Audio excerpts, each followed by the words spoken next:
আল্লাহ তাআলা কিয়ামতের কঠিন ময়দানে যেদিন স্বামী স্ত্রীকে চিনবে না, স্ত্রী স্বামীকে দেখে পালিয়ে যাবে, বন্ধু বন্ধুরে চিনবে না, পীর সাহেব মুরিদরে চিনবে না, মুরিদ পীর সাহেবরে চিনবে না, দলের কর্মী তার নেতারে চিনবে না, নেতা তার কর্মীরে চিনবে না, বন্ধু বন্ধুরে দেখে পালাবে। এই কঠিন মুহূর্তে সূর্যটা মাথার কাছে চলে আসবে, জমিনটা তামার জমিন হবে, আজকের জমিনের মতো নয়।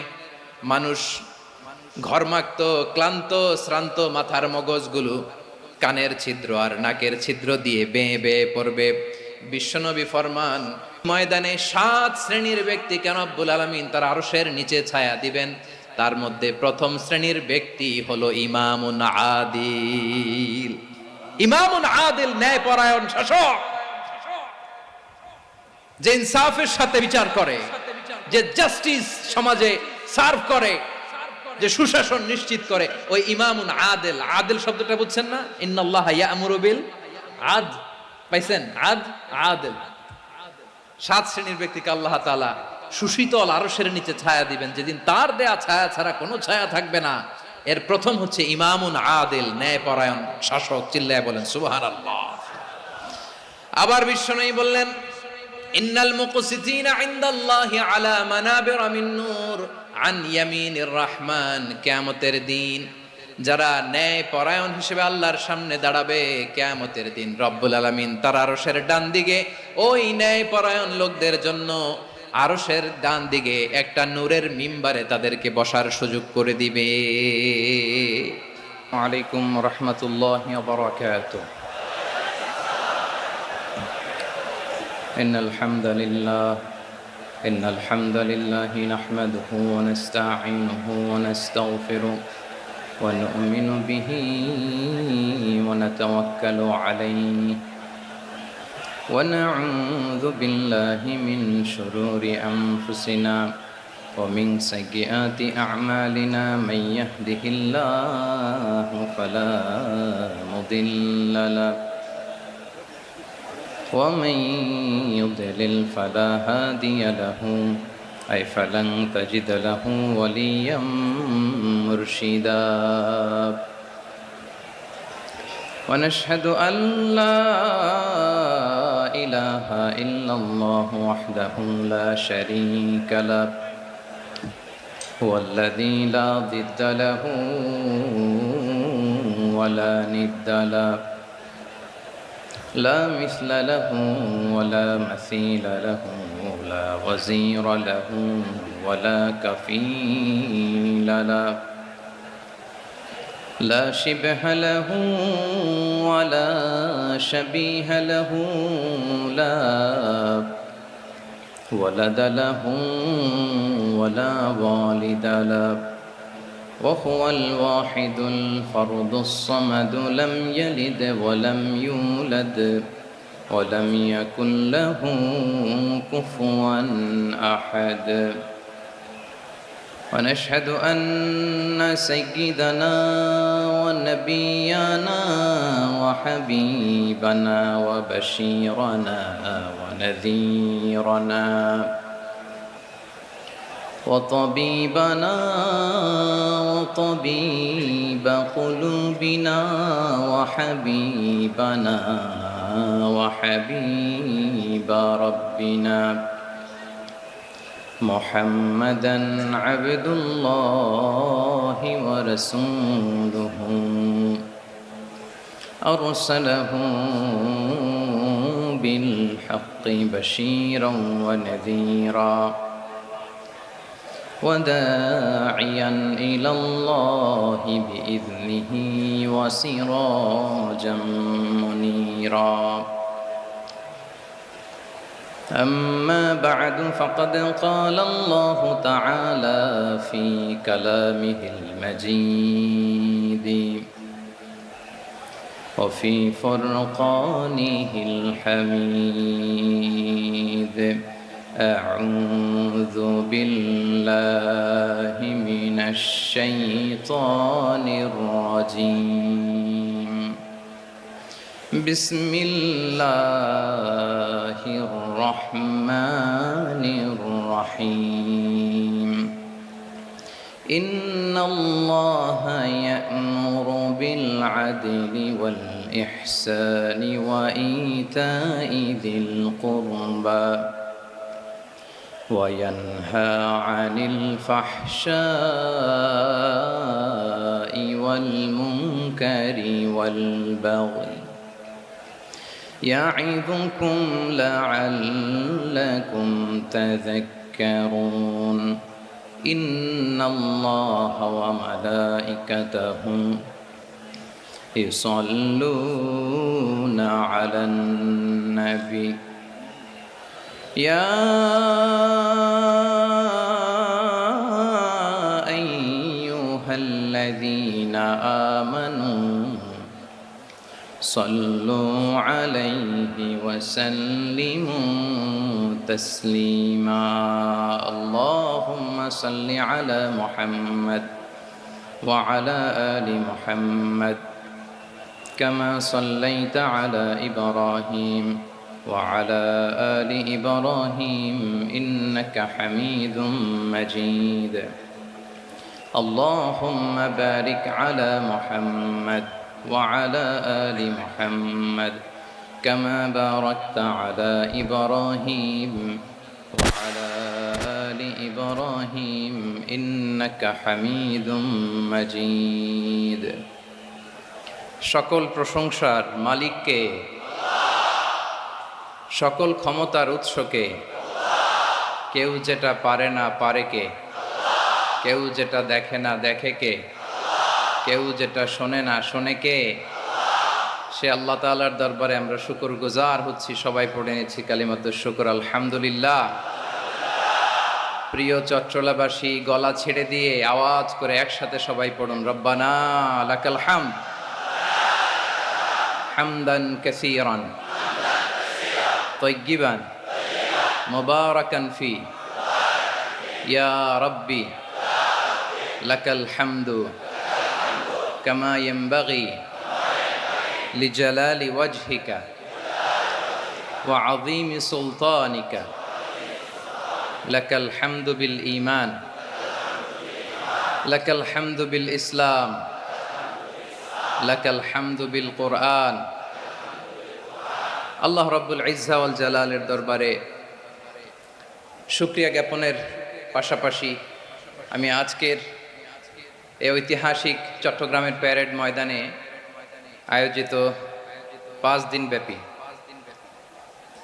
তাফসিরুল কোরআন মাহফিলের যারা সম্মানিত আয়োজক বৃন্দ ইসলামী সমাজ কল্যাণ পরিষদ চট্টগ্রামকে অন্তরের অন্তঃস্থল থেকে ধন্যবাদ এবং মোবারকবাদ জানাতে চাই যারা দীর্ঘ কয়েক মাস ব্যাপী অনেক কষ্ট করে অনেক ডিজাইন করে অনেক প্ল্যান প্রোগ্রাম করে এরকম চমৎকার একটি কোরআনের বাগানকে সাজিয়েছে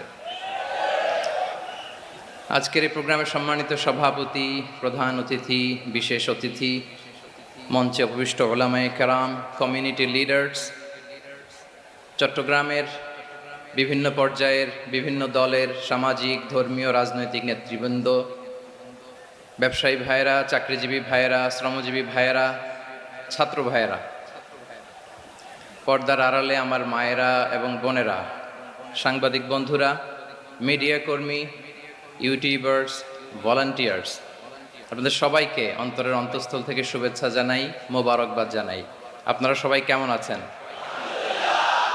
সবাই ভালো আছেন সুস্থ আছেন দোয়া করি আল্লাহ তাআলা আপনাদের সবাইকে ভালো রাখুন সুস্থ রাখুন নিরাপদে রাখুন আমরা সবাই পড়ি আমিন সম্মানিত সুধী হযরতুল আল্লাম শহীদ মরহুম আল্লামা দেলওয়ার হোসেন সাঈদী রাহিমাহুল্লাহ ওনার স্মৃতি বিজড়িত আজকের এই ঐতিহাসিক প্যারেড ময়দানের তাফসিরুল কোরআনের প্রোগ্রামে সব আছে স্টেজ আছে শ্রোতা আছে প্যান্ডেল আছে মিডিয়া কাভারেজ আছে কিন্তু আমাদের কলিজার টুকরাটা আমাদের মাঝে নাই আজকের এই প্রোগ্রামে আলোচক হয়ে এই চেয়ারে আমি না বসে ওই শ্রোতাদের কাতারে বসে যদি আমাদের আল্লামার নুরানি চেহারার দিকে তাকিয়ে ওয়াজ শুনতে পারতাম আমাদের হৃদয়টা ঠান্ডা হয়ে যেত আমাদের তৃষ্ণার্ত হৃদয় শান্ত হতো সব আজকে আছে কি যেন নাই ঠিক কিনা বলেন আল্লাহ তাআলা প্রতি 100 বছরে একজন মুজাদ্দিদ পাঠান, প্রতি 100 বছরে একজন মুজাদ্দিদ, যিনি সমাজকে সংস্কার করেন। আল্লামা দেলোয়ার হোসেন সাঈদী রাহিমাহুল্লাহ ছিলেন তেমন একজন মুজাদ্দিদ। চিৎকার করে বলেন ঠিক কি না? উনি শিরক বিদআতের আস্তানাকে তছনছ করে দিয়েছেন, তাওহীদের বাণীকে সমুন্নত করেছেন, গণমানুষের কাছে তাফসিরুল কোরআনকে জনপ্রিয় করেছেন। আজীবন আজীবন তিনি ইসলামকে বিজয়ী শক্তি হিসেবে দেখার স্বপ্ন দেখতেন। এত প্রাঞ্জল ভাষা, এত চমৎকার আধুনিক প্রেজেন্টেশন, গণমানুষের কাছে কোরআনের তাফসিরকে এভাবে জনপ্রিয় করে তোলার মতো ব্যক্তিত্ব আল্লামা সাঈদী ছাড়া দ্বিতীয় কেউ এই বাংলার ভূখণ্ডে নাই। এই যে তাফসিরুল কোরআন, এই যে টার্মিনোলজি, এই টার্মটাই উনি আসলে জনপ্রিয় করেছেন। আমরা আগে জানতাম না যে এভাবে তাফসির করা যাবে, এভাবে scientific indications of the Holi কোরআনকে মানুষের কাছে পেশ করা যায়, এভাবে এত জীবন ঘনিষ্ঠ করে, এত ইন্টারেক্টিভ করে কোরআনের কথাগুলো মানুষের কাছে উপস্থাপন করা যায়। উনি অন্যায়ের বিরুদ্ধে সবসময় সোচ্চার ছিলেন, প্রতিবাদী কণ্ঠস্বর ছিলেন। ওনার আলোচনা শুনলে দেহের রক্ত টকবক করে ফুটতে থাকতো। আল্লাহু আকবার, আল্লাহু আকবার, আল্লাহু আকবার। He was a strong mouthpiece of Islamic revivalism. Islamic জাগরণের স্ট্রং মাউথপিস ছিলেন আল্লামা সাঈদী রাহিমাহুল্লাহ। অনেক দোয়া পেয়েছেন। আমরা পড়েছি, এমন জীবন তুমি করিবে গঠন, মরণে হাসিবে তুমি, কাঁদিবে ভুবন। গোটা বিশ্বকে তিনি কাঁদিয়েছেন। আল্লামা যখন ইন্তেকাল করলেন, আমি তখন মালয়েশিয়া থেকে যুক্তরাষ্ট্রে একটা কনফারেন্সে যোগ দিতে যাচ্ছি, কাতার এয়ারলাইন্সে। মালয়েশিয়া থেকে দোহাতে নামলাম। দোহায় যখন আমার ট্রানজিট, তখন শুনতে পেলাম যে আল্লামা বিদায় নিয়েছেন। সোশ্যাল মিডিয়ায় শুনে বিশ্বাস করতে পারলাম না। মুহূর্তের মধ্যেই মাসুদ সাঈদী ভাইকে মেসেজ করলাম, উনি কোনো উত্তর দিতে পারলেন না। মাসুদ ভাইয়ের সাথে যখন কোলাকুলি করি, আমাদের শামীম ভাইয়ের সাথে যখন কোলাকুলি করি, মনে হচ্ছে আল্লামা সাঈদীর ঘ্রাণ পাই।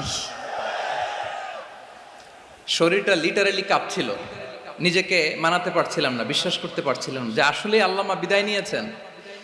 ইন দ্য মিন টাইম আমার সেকেন্ড ফ্লাইট দোহা টু নিউ ইয়র্ক, 12 ঘন্টার ফ্লাইটে উঠলাম। ইন্টারনেট থেকে বিচ্ছিন্ন হলাম। নামার পরে শুনলাম আল্লাহু আকবার, যেখানে ওনাকে কবরস্থ করার কথা ছিল সেখানেও কবর দিতে দেয়া হয় নাই। ছবিগুলো দেখতে লাগলাম, হাসিমাখা মুখ, হাসিমাখা নিথর দেহটা, মরণে হাসিবে তুমি, কাঁদিবে ভুবন। From east to west, from north to south, the entire globe, গোটা বিশ্ব ওনার জন্য কেঁদেছে, গোটা বিশ্ব কেঁদেছে। কাবার গিলাফ ধরে ধরে মানুষ চিৎকার করেছে। এর চেয়ে শ্রেষ্ঠ মৃত্যুকার হতে পারে? আমাদের আল্লামার আর কি পাওয়ার ছিল বলেন? আর কি পাওয়ার ছিল? কুল্লু নাফসিন যায়িকাতুল মাউত, যারাই দুনিয়াতে আসবে তারা ইন্তেকাল করবে, এটা আমরা মেনে নেই, এটা আমরা জানি। কিন্তু অবাক করা বিষয় হচ্ছে, আমরা আজও জানি না আমাদের আল্লামার মৃত্যু কি স্বাভাবিক হয়েছে নাকি এটা পরিকল্পিত মেডিকেল কিলিং ছিল। এটা যে পরিকল্পিত মেডিকেল কিলিং ছিল, এটা ধারণা করার পেছনে অনেক কারণ আছে। তিনি আধিপত্যবাদের বিরুদ্ধে সোচ্চার ছিলেন, ফ্যাসিবাদের বিরুদ্ধে সোচ্চার ছিলেন, রাজনৈতিক প্রতিহিংসার শিকার ছিলেন। এজন্য এটা মেডিকেল কিলিং হতে পারে এ ধারণা আমরা করতেই পারি। আওয়াজ করে বলেন ঠিক কিনা? যেই সময়টা আমরা কাটাচ্ছি, এত সুন্দর সময় বাংলাদেশ আর পাবে না। আমাদের জন্মের পর থেকে এরকম চমৎকার সময় আমরা পাই নাই। এটাই আসল সময়। আমরা ইন্টারিম গভর্নমেন্টের কাছে দাবি জানাই, উচ্চতর তদন্ত কমিটি করে এটা কি হত্যাকাণ্ড ছিল নাকি স্বাভাবিক মৃত্যু ছিল, এই রিপোর্ট গণমানুষের কাছে প্রচার করে জানাতে হবে। এই দাবির সাথে কি সবাই আপনারা একমত? কারা কারা একমত হাত তুলে দেখান।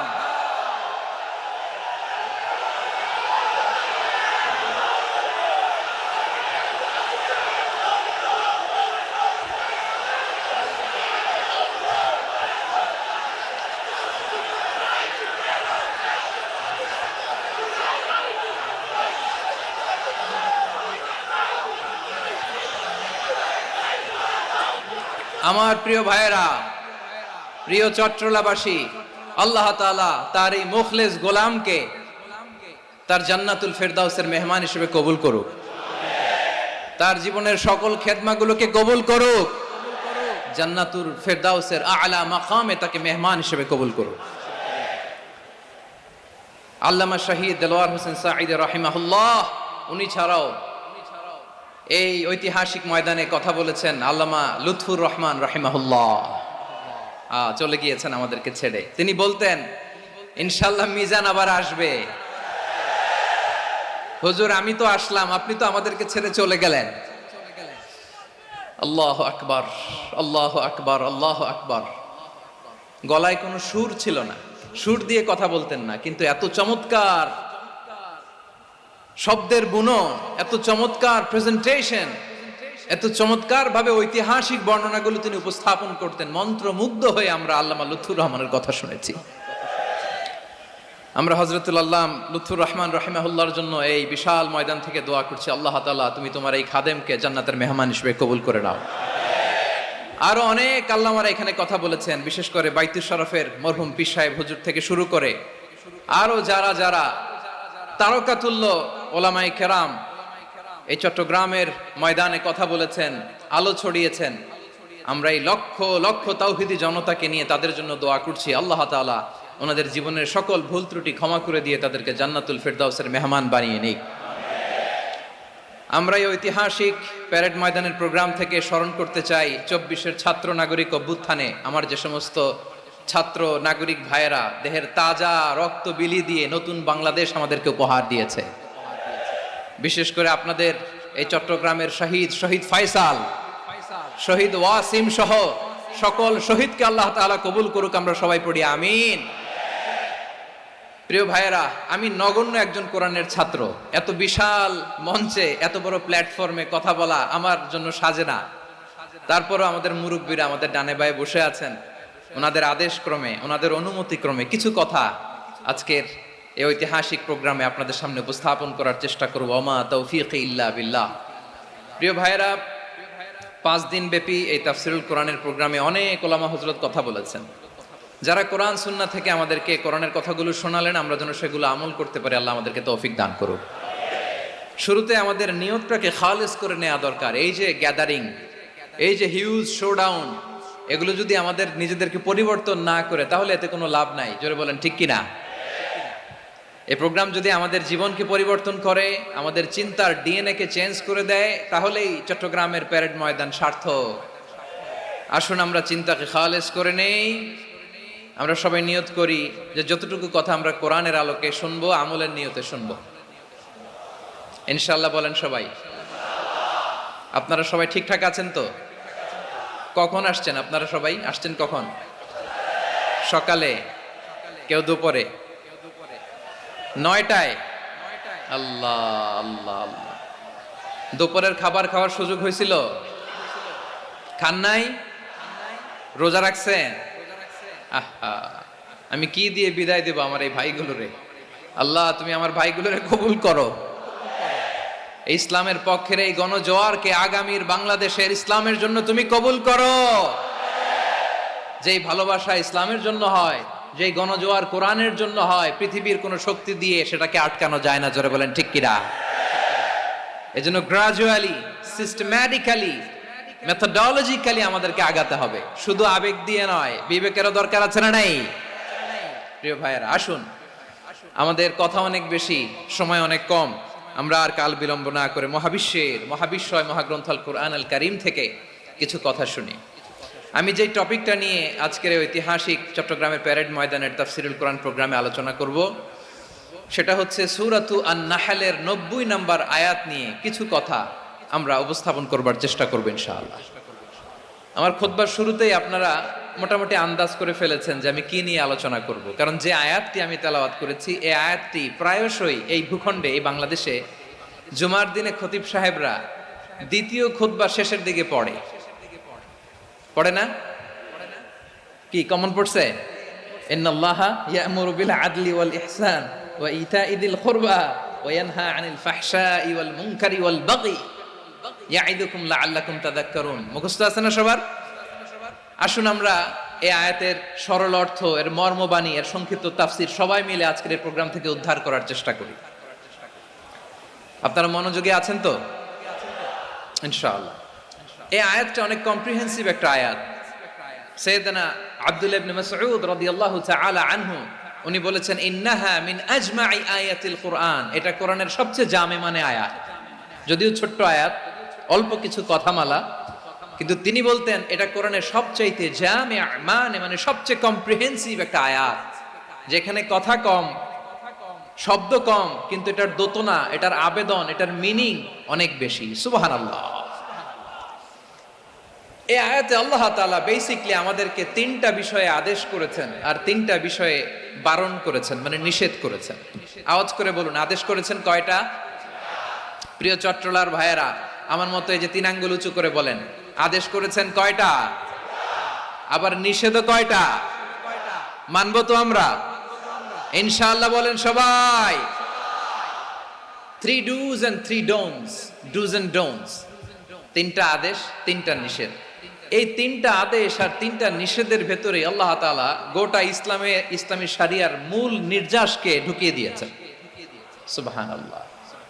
এই ছোট্ট একটা আয়াতে গোটা ইসলামী শরিয়ার, the gist, the cream of the creams, গোটা ইসলামী শরিয়ার মূল নির্যাসকে আল্লাহ ঢুকিয়ে দিয়েছেন।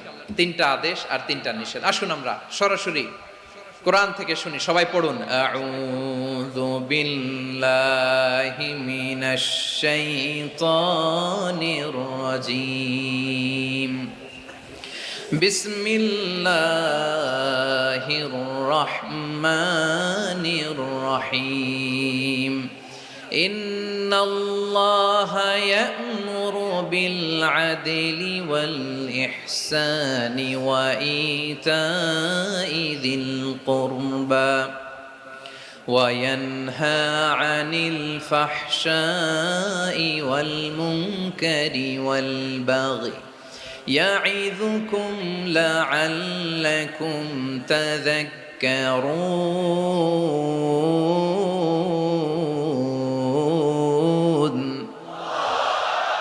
আল্লাহ তাআলা ইরশাদ করছেন, ইন্নাল্লাহা ইয়া'মুরু বিল আদলি ওয়াল ইহসান, নিশ্চয় আল্লাহ তাআলা তোমাদেরকে ন্যায় বিচারের আদেশ দেন, সদাচরণের আদেশ দেন, নিকটাত্মীয়দেরকে দানের আদেশ দেন। আদেশ কয়টা? আওয়াজ করে সবাই বলুন তো কয়টা? নিশ্চয় আল্লাহ তাআলা তোমাদেরকে ন্যায় বিচারের আদেশ দেন, সদাচরণের আদেশ দেন, তিনি তোমাদের নিকটাত্মীয়দেরকে দানের আদেশ দেন, আর তিনি তোমাদেরকে অশ্লীলতা থেকে নিষেধ করেন, মন্দ কাজ থেকে নিষেধ করেন, অবাধ্যতা সীমা লঙ্ঘন থেকে নিষেধ করেন। তিনি তোমাদেরকে উপদেশ দেন যাতে তোমরা শিক্ষা গ্রহণ করো। সুবহানাল্লাহ। উপদেশ দিচ্ছে স্বয়ং কে? তিনটা জিনিসের আদেশ। ইয়া'মুরু বিল আদল, সুবিচার, ন্যায় বিচারের আদেশ তিনি দেন। ইহসানের আদেশ দেন, যাতে আমরা ইহসান করি, একে অপরের প্রতি সুবিচার করি, মহানুভবতা দেখায়, অনুগ্রহ দেখায়, আর নিকট আত্মীয়দেরকে যেন আমরা দান করি। এই তিনটা আদেশ তিনি দিয়েছেন। আর কোন তিনটা জিনিস থেকে তিনি বারণ করেছেন? অশ্লীলতা, ফাহশা, মুনকার, মানে সব মন্দ আর অসৎ কাজ, এগুলো থেকে তিনি আমাদেরকে বারণ করেন। ওয়াল বাগি, অবাধ্যতা, সীমা লঙ্ঘন, এই তিনটা কাজ থেকে তিনি আমাদেরকে বারণ করেন। তিনি আমাদেরকে উপদেশ দেন, স্বয়ং আল্লাহ তাআলা আমাদেরকে উপদেশ দেন যাতে করে আমরা শিক্ষা গ্রহণ করি। সুবহানাল্লাহ পড়ে। তাহলে আসুন আমরা ধরে ধরে একটা একটা করে সামনের দিকে আগাই। আল্লাহ তাআলা প্রথমে আমাদেরকে আদেশ দিয়েছেন আদালের। ইন্নাল্লাহা ইয়া'মুরু বিল আদল। আওয়াজ করে বলুন আল আদাল। সবাই পড়ুন আল আদাল। আমরা উর্দু জানি, হিন্দি জানি, অনেকে ইংরেজিও জানি, কিন্তু আরবি শব্দগুলো আমাদের মুখ দিয়ে বেরোতে চায় না। আওয়াজ করে বলুন আল আদাল। মাশাআল্লাহ। ইন্নাল্লাহা ইয়া'মুরু বিল আদল। আল্লাহ তাআলা আমাদেরকে আদলের আদেশ দেন। আদল অনেকে না বুঝলেও আদালত শব্দটা বুঝবেন। আদালত, আদালত, আদালত বুঝেন না? যেখানে বিচার কার্যের ফয়সালা করা হয়, কোর্ট কাচারি আদালত, এটা তো ভেরি কমন। এটা শুনছেন না সবাই? আদালত, যেখানে ন্যায় বিচার হবে, সুশাসন হবে। কিন্তু ভাগ্যের কি নির্মম পরিহাস, ওখান থেকে মিথ্যা সাক্ষী দিয়ে মনমতো রায় দিয়ে দেয়া হয়। এগুলোর পরিবর্তন হওয়ার দরকার আছে না নাই? প্রিয় ভাইয়েরা, আদালত, আল আদ, ইংরেজিতে বলে জাস্টিস, ন্যায় বিচার, সুবিচার, সুশাসন, জাস্টিস, আল আদাল, সব জায়গায় এই জাস্টিস থাকা দরকার। Justice should be prevailed in the society. The mission of all prophet was to uphold the justice. সব নবীর মিশন ছিল এই জাস্টিসকে, আদালকে, সুশাসন আর সুবিচারকে নিশ্চিত করা। পড়েন সুবহানাল্লাহ। And the core message of every divine scripture was to uphold justice. পৃথিবীর সব আসমানি কিতাবের মূল শিক্ষা ছিল এই জাস্টিসকে সমাজে এনশিওর করা, সুবিচার, সুশাসনকে এনশিওর করা। তাহলে প্রিয় ভাইরা, আমরা বুঝতে পারলাম আল আদ শব্দের মানে হচ্ছে ইনসাফ বা সুবিচার বা ন্যায় বিচার। এটা হচ্ছে একটা general meaning, very general meaning. আপনি যদি ইন ডেপথ বুঝতে চান, আরো ভেতরে যান, তাহলে আদাল মানে হচ্ছে সমন্বয়, আদাল মানে হচ্ছে ভারসাম্য, ব্যালেন্স। আদাল মানে হচ্ছে মধ্যম পন্থা। সুবহানাল্লাহ পড়েন। কারণ সব সময় সমান সমান হইলেই সুবিচার হয় না। কথা কি বুঝতেছেন? ইসলামের দ্য কনসেপ্ট অফ আদাল, এটা এমন আদাল, এটা সব সময় সমান সমান নয়। যখন সমান সমান দেয়া দরকার, ইসলাম সমান সমান দেয়। যখন ব্যালেন্স করা দরকার, চেক এন্ড ব্যালেন্স, সমন্বয়, ভারসাম্য করা দরকার, তখন ইসলাম ভারসাম্য করে দেয়। এটার নাম আদাল। সুবহানাল্লাহ। সহজ করে আপনাদেরকে বুঝাই। যেমন ধরুন, একটা পরিবারের 3 জন সদস্য, স্বামী, স্ত্রী আর সন্তান। তাদের সকালবেলার ব্রেকফাস্টে, স্বামীর সকালের নাস্তায় স্বামীর 3টা রুটি লাগে আর সন্তানের 1টা রুটি লাগে। এখন আমি যদি সমান সমান করে আদল করতে চাই, সবাইকে যদি 3টা করে রুটি দেই, তাহলে স্বামী বেচারার জন্য ঠিক আছে? কি বলেন? কথা কি বুঝতেছেন না কষ্ট হয়ে যাচ্ছে? যদি সমান সমানের নিয়মে আগাই, তাহলে 3টা করে যদি রুটি দেই, স্বামীর জন্য ওকে, কিন্তু স্ত্রীর জন্য 1টা বেশি হয়ে যায়। আর সন্তানের জন্য কয়টা বেশি হয়? আচ্ছা, এই তো বুঝতেছেন, মাশাআল্লাহ। আচ্ছা, 2টা করে যদি সবাই রে দেই সমান সমান নীতিতে, তাহলে স্ত্রীর জন্য, স্ত্রী বেচারির জন্য ঠিক আছে, কিন্তু স্বামীর কয়টা কম পড়ে? আর সন্তানের বেশি হয়ে যায় কয়টা? আচ্ছা, সমান সমান নীতিতে সবাইকে যদি সকালের নাস্তার জন্য 1টা করে রুটি দেই, সন্তানের জন্য ঠিক আছে, কিন্তু স্ত্রী বেচারির কম পড়ে কয়টা? স্বামীর কম পড়ে কয়টা? 2টা। কথা কি বুঝতেছেন? আর আমি যদি স্বামীকে দেই 3টা, স্ত্রীকে দেই 2টা, আর সন্তানকে দেই 1টা, তাহলে কারো অপচয় হবে না। যার যতটুকু দরকার ঠিক ততটুকুই কাজে লাগবে। চিল্লায় বলেন ঠিক কিনা? এটাই হচ্ছে ইসলামের আদাল, যেখানে যার যতটুকু দরকার তাকে সেখানে ঠিক ততটুকু দিয়ে দেওয়ার নামই হচ্ছে আদাল। চিল্লায় পড়েন আল্লাহু আকবার। রব্বুল আলামিন বলেন, ইউসিকুমুল্লাহু ফি আওলাদিকুম লিযযাকারি মিসলু হাযযিল উনসায়াইন। আল্লাহ তোমাদেরকে ওসিয়ত করেন, তোমাদেরকে আদেশ দেন, উত্তরাধিকার সম্পদ যখন বন্টন হবে, ছেলেরা যতটুকু পাবে, মেয়ে পাবে তার অর্ধেক। সুবহানাল্লাহ বলেন। দেখেন, ছেলে যদ্দূর, মেয়ে অর্ধেক। ছেলে ডবল পাবে। আপাত দৃষ্টিতে মনে হয় এখানে অবিচার হয়েছে, কিন্তু আসলে কি অবিচার হয়েছে? আপনি বিয়ের ক্ষেত্রে যান, ওইখানে আবার ছেলে মোহরানা দেয়, মেয়ে সেখানে মোহরানা পায়। তাহলে চেক এন্ড ব্যালেন্স, ভারসাম্য, ব্যালেন্স, মধ্যম পন্থা এখানে আছে না নাই? এটাই হচ্ছে ইসলামের আদল। আল্লাহ তাআলা এই আদলের আদেশ দিয়েছেন, সুবিচার, ন্যায় বিচার, সুশাসন এবং ভারসাম্যের আদেশ দিয়েছেন। প্রিয় ভাইয়েরা, একটি শান্তিময় সমাজ, একটা সমৃদ্ধ সমাজ, একটা মানবিক সমাজ যদি আমরা পেতে চাই, এই আয়াতের মধ্যে যতগুলো পয়েন্ট আছে সবগুলোর বাস্তবায়ন লাগবে। কথা বুঝতে পেরেছেন? বলেন, আওয়াজ করে বলেন, আমরা একটা শান্তির সমাজ চাই কি চাই না? আমরা একটা সমৃদ্ধ বাংলাদেশ চাই কি চাই না? আমরা একটা মানবিক বাংলাদেশ চাই কি চাই না? এই আয়াতে আল্লাহ তাআলা একটা মানবিক সমাজের রূপরেখা টেনেছেন। তার প্রথম কথা হচ্ছে, ইন্নাল্লাহা ইয়ামুরু বিল আদল। আল্লাহ তাআলা তোমাদেরকে আদলের নির্দেশনা দেয়, সুবিচার, সুশাসনের নির্দেশনা দেয়। যে সমাজে আদল থাকে না, সেই সমাজে জুলুম মানুষের ঘাড়ে চেপে বসে। আদলের বিপরীত হচ্ছে জুলুম। আদলের বিপরীত কি? জুলুম বা জাওর, অত্যাচার, অবিচার, বৈষম্য। এই যে বৈষম্য বিরোধী ছাত্র আন্দোলন কমন পড়ছে? এই যে একজন সমন্বয়ক তো দেখা করলো আমার সাথে, জুলুম মানে হচ্ছে বৈষম্য। বৈষম্যের স্থান ইসলামে নাই, অবিচারের স্থান ইসলামে নাই, জুলুমের স্থান ইসলামে নাই। আল্লাহ তাআলা বলেন যে আমি জুলুমকে নিজের জন্য হারাম করেছি এবং তোমাদের জন্য হারাম করেছি। বিশ্বনবী ফরমান, আল্লাহ তাআলা বলেন হাদিসে কুদসিতে, ইয়া ইবাদি ইন্নী হারামতুয যুলমা আলা নাফসি ওয়া জাআলতুহু বাইনাকুম মুহাররামান ফালা তাযালামু। আমার গোলামেরা শোনো, নিশ্চয় আমি আল্লাহ তাআলা জুলুমকে আমি আমার উপরে হারাম করেছি, অনুরূপভাবে জুলুম করাকে তোমাদের উপরেও হারাম করেছি। ফলে ফালা তাযালামু, তোমরা একে অপরের সাথে জুলুম করো না। নির্দেশনাটা কার? খবরদার, জুলুমের সাথে আমাদের কোনো সম্পর্ক নাই। আল্লাহ তাআলা আদলের আদেশ দিয়েছেন, আদালতের আদেশ দিয়েছেন, সুশাসনের, ন্যায় বিচারের আদেশ দিয়েছেন। ইন্নাল্লাহা ইয়ামুরু বিল আদল, আমাদেরকে আদল প্রতিষ্ঠা করতে হবে। জুলুমের সাথে ইসলামের কোনো সম্পর্ক নাই। আল্লাহ তাআলা জালিমদের জন্য কঠিন শাস্তি প্রস্তুত করে রেখেছেন। যারা এই আদলকে ভুলুণ্ঠিত করে জুলুমের রাস্তায় হাঁটতে চায়, তাদের প্রাপ্য কিয়ামতের ময়দানে বুঝিয়ে দিবে কে? আল্লাহ তাআলা তাদের প্রাপ্যকে বুঝিয়ে দিবেন।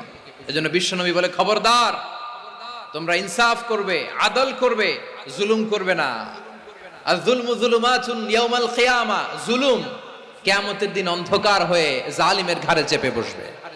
আবার বিশ্বনবী বলতেন, ইত্তাকি দাওয়াতাল মাজলুম, খবরদার, তোমরা মজলুমের কান্নাকে ভয় করো।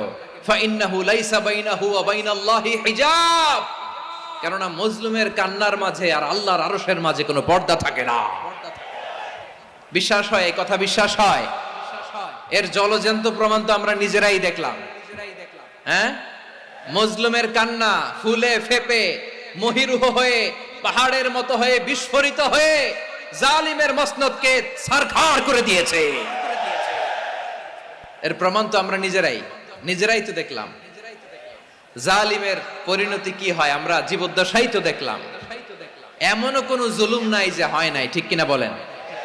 আহারে জুলুম, আহারে জুলুম। রিসেন্টলি আয়না ঘরের কিছু ছবি প্রকাশিত হয়েছে সোশ্যাল মিডিয়ায়, দেখেছেন আপনারা?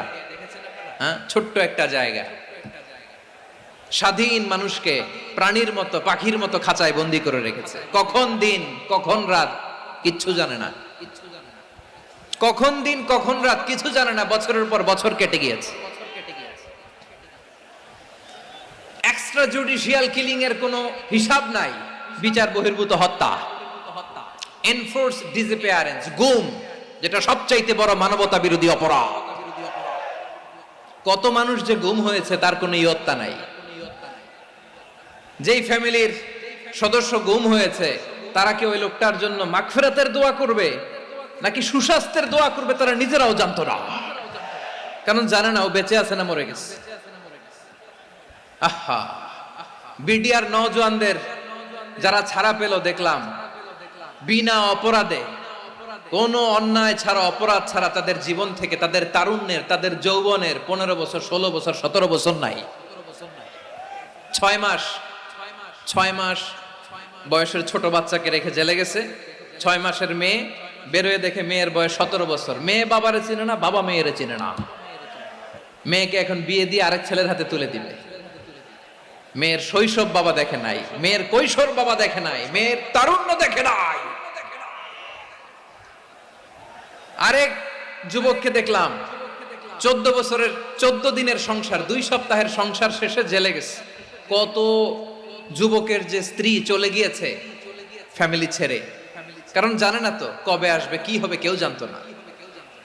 দাম্পত্য জীবনের মাত্র 14 দিনের স্মৃতি, এই স্মৃতিকে আঁকড়ে ধরে এক বোন 16টা বছর, 17টা বছর কাটিয়ে দিয়েছে।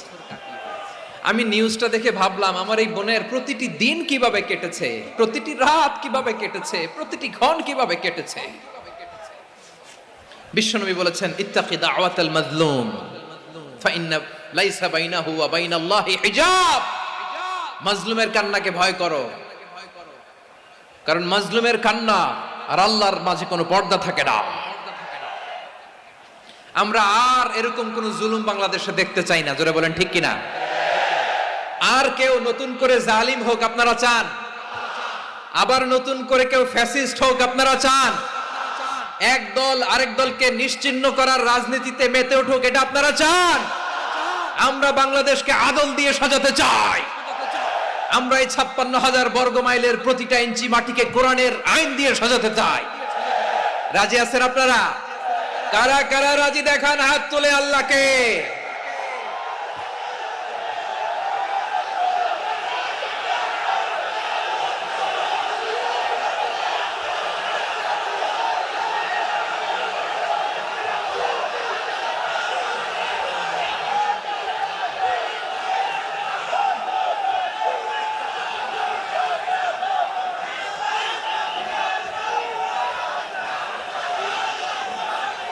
বসুন আমার প্রিয় বীর চট্টলার তৌহিদি মুসলমান, আমরা আর নতুন করে কেউ জালিম হোক এটা চাই না, নতুন করে আবার কেউ ফ্যাসিস্ট হোক আমরা চাই না, এক দল আরেক দলকে নিশ্চিহ্ন করার রাজনীতি করুক আমরা চাই না। আমরা সুশাসনের বাংলাদেশ চাই, আমরা মানবিক বাংলাদেশ চাই, আমরা একটা সমৃদ্ধ বাংলাদেশ চাই, আমরা বিশ্বের বুকে সম্মান নিয়ে মাথা উঁচু করে দাঁড়াতে চাই, ঠিক কিনা বলেন? আল্লাহ বললেন এটা যদি তোমরা চাও, একটা সমৃদ্ধ সমাজ যদি বিনির্মাণ করতে চাও, মানবিক সমাজ যদি বিনির্মাণ করতে চাও, আমি তোমাদেরকে সেজন্য প্রথমেই আদালতের নির্দেশ দিলাম। ইন্নাল্লাহা ইয়া'মুরু বিল আদল, নিশ্চয় আল্লাহ তাআলা তোমাদেরকে ন্যায় বিচার সুশাসন এটার আদেশ দেন। সুবহানাল্লাহ। আদাল, ন্যায় বিচারের আদেশ আল্লাহ তাআলা কোরআনের বিভিন্ন আয়াতে দিয়েছেন। আল্লাহ তাআলা বলছেন ইন্নাল্লাহা ইয়া'মুরুকুম আন তুআদ্দুল আমানাতি ইলা আহলিহা ওয়া ইযা হাকামতুম বাইনান নাসি আন তাহকুমু বিল আদল ইন্নাল্লাহা নি'ম্মা ইয়া'iযুকুম বিহি ইন্নাল্লাহা কানা সামিআন বাসীরা। আল্লাহ তাআলা বললেন, আল্লাহ আদেশ দিচ্ছেন যে ব্যক্তি আমানতের হকদার তার হাতে তোমরা আমানত পৌঁছে দাও, আর যখন তোমরা বিচার কার্য করবে, বিচার ফয়সালা করবে, আদালতের সাথে করো। সুবহানাল্লাহ বলেন। ওয়া ইযা হাকামতুম বাইনান নাসি আন তাহকুমু বিল আদল, আদালতের সাথে করবা। আল্লাহ তাআলা বলেন যারা জাজ হবে, বিচারক হবে, তাদের যদি বাদী বিবাদীর কারো সাথে শত্রুতা থাকে, কারো সাথে যদি কোনো ধরনের রেষারেষি থাকে, আল্লাহ বলেন বিচার কার্য করতে যে ওই শত্রুতা রেষারেষির কারণে আদালতের বাইরে যে অবিচার করে বিচার করো না। ওয়ালা ইয়াজরিমান্নাকুম শানাআনু কওমিন আলা আল্লা তা'দিলু ই'দিলু হুয়া আকরাবু লিত্তাকওয়া ওয়াত্তাকুল্লাহা ইন্নাল্লাহা খাবীরুম বিমা তা'মালুন। খবরদার কোন জাতির প্রতি, কোন গোষ্ঠীর প্রতি, কোন গোত্রের প্রতি আক্রোশ যেন তোমাদেরকে ন্যায় বিচার থেকে দূরে সরিয়ে না দেয়, বরং আমি আল্লাহর আদেশ হলো ই'দিলু, তোমরা আদল করো, ন্যায় বিচার করো, সুবিচার করো, সুশাসন প্রতিষ্ঠা করো। হুয়া আকরাবু লিত্তাকওয়া, এটাই তাকওয়ার সবচেয়ে কাছাকাছি। সুবহানাল্লাহ বলেন। কোরআনের বিভিন্ন আয়াতে আল্লাহ তাআলা স্পেসিফিকলি ধরে ধরে বিচার করার সময় আমরা যেন আদল করি সেটা বলেছেন। কোরআনের কোন কোন জায়গায় আল্লাহ তাআলা এই আল আদল শব্দটা ব্যবহার করেছেন। আবার একই জিনিস ইনসাফ, সুবিচার, সুশাসন, ন্যায় বিচার, ন্যায় পরায়ণতা বুঝাতে আল্লাহ তাআলা কখনো কখনো আল কিসত শব্দটা ব্যবহার করেছেন। আওয়াজ করে সবাই বলুন আল কিসত। প্রিয় ভাইরা সবাই আওয়াজ করে আমার সাথে সাথে বলুন আল কিসত। আল্লাহ তাআলা বলেন ওয়া ইন হাকামতা ফাহকুম বাইনাহুম বিল কিসতি ইন্নাল্লাহা ইউহিব্বুল মুকসিতিন। যখন তুমি বিচার করবে, বিশ্বনবীকে উদ্দেশ্য করে অ্যাড্রেস করে বললেন, নবী হে, ইহুদিরা কোনো বিষয়ে মীমাংসার জন্য যদি আপনার দরবারে আসে, যদি বিচার করতে হয়, খবরদার অবিচার করবেন না, ফয়সালা যেটা করবেন কিসতের সাথে করবেন, ন্যায় পরায়ণতার সাথে করবেন, কারণ ইন্নাল্লাহা ইউহিব্বুল মুকসিতিন, নিশ্চয় আল্লাহ রাব্বুল ইজ্জাত ন্যায় পরায়ণশীলদেরকে বড্ড ভালোবাসেন। সুবহানাল্লাহ বলেন। ন্যায় পরায়ণ লোকদেরকে আল্লাহ তাআলা বড্ড ভালোবাসেন। অন্য আয়াতে আল্লাহ তাআলা বলছেন, وَنَضَعُ الْمَوَازِينَ الْقِسْطَ لِيَوْمِ الْقِيَامَةِ فَلَا تُظْلَمُ نَفْسٌ شَيْئًا, আমি কিয়ামতের দিন ন্যায় পরায়ণতার মানদণ্ড স্থাপন করব, যেটাকে আমরা মিজানের পাল্লা বলি। আল্লাহ বলেন ন্যায় বিচারের মানদণ্ড কিয়ামতের ময়দানে আমি আল্লাহ স্থাপন করব। সেদিন কারো প্রতি বিন্দু পরিমাণ, এক চুল পরিমাণ অবিচার করা হবে না, কোনো অবিচার করা হবে না। সেদিন সুশাসন হবে, সুবিচার হবে, ন্যায় পরায়ণতার সাথে বিচার হবে। আওয়াজ করে পড়েন আল্লাহু আকবার। তাহলে প্রিয় ভাইরা, যে তিনটি বিষয়ে আল্লাহ তাআলা আমাদেরকে আদেশ দিয়েছেন, তার প্রথমটা হচ্ছে আদালত, ইনসাফ, সুবিচার, ন্যায় বিচার।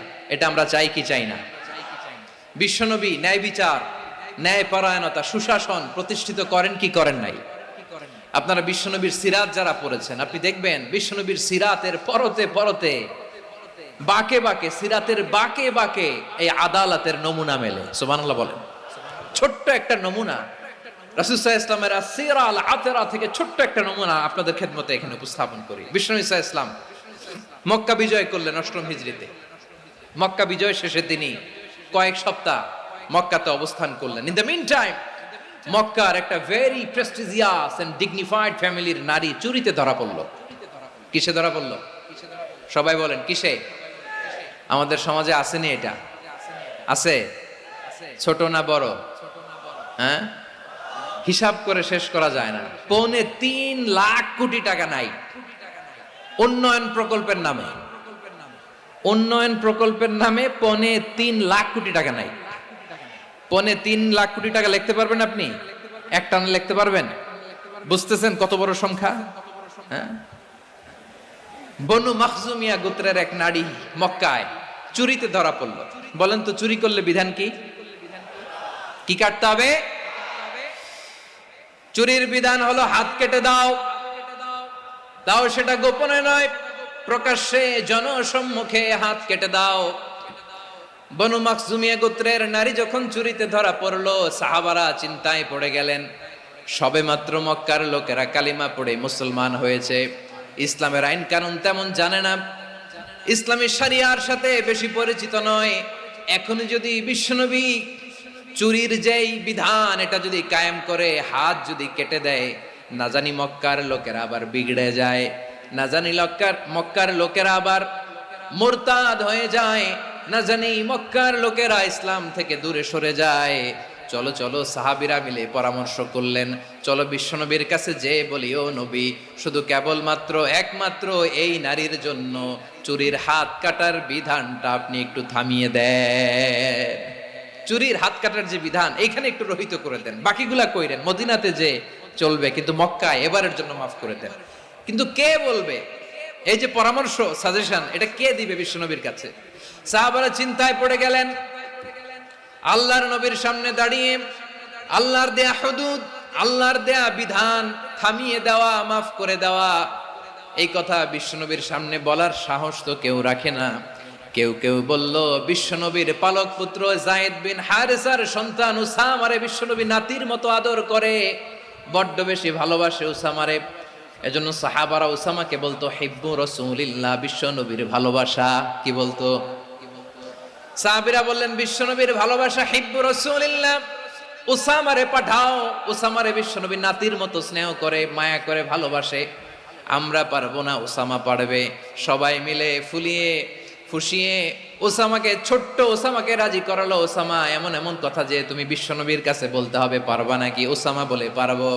সাইয়েদনা ওসামা রাদিয়াল্লাহু তাআলা আনহু তরুণ সাহাবী বিশ্বনবীর কাছে গেলেন, যে বললেন, নবী, বনু মাখজুমিয়া গোত্রের এক নারী চুরিতে ধরা পড়েছে, এবারের জন্য কি এই মহিলাটারে মাফ করে দিলে হয় না?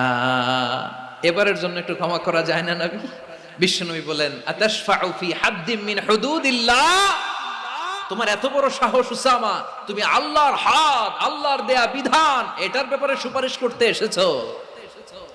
তোমরা কি জানো তোমাদের আগে যত কওম, যত গোত্র, যত জনপদ ধ্বংস হয়েছে তার কারণ ছিল তাদের মধ্যে গরিবরা অন্যায় করলে তারা বিচার করত, আর ধনীরা অন্যায় করলে তারা মাফ করে দিত। খবরদার, ওয়া আইমুল্লাহ লাউ আন্না ফাতিমাতা বিনতি মুহাম্মাদিন সারাকাত লাকাতা মুহাম্মাদুন ইয়াদাহা।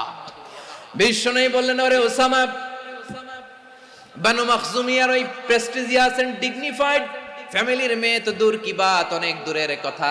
জেনে রেখো ওসামা, আমার কলিজার টুকরা নয়নের পুটুলি ফাতেমাও যদি মক্কার জমিনে আজকে এই চুরির দায়ে ধরা পড়তো, আমি বিশ্বনবী মুহাম্মাদুর রাসূলুল্লাহ ধরে ফাতেমার ডান হাতটা কেটে দিতে এক বিলম্ব দেরি করতাম না।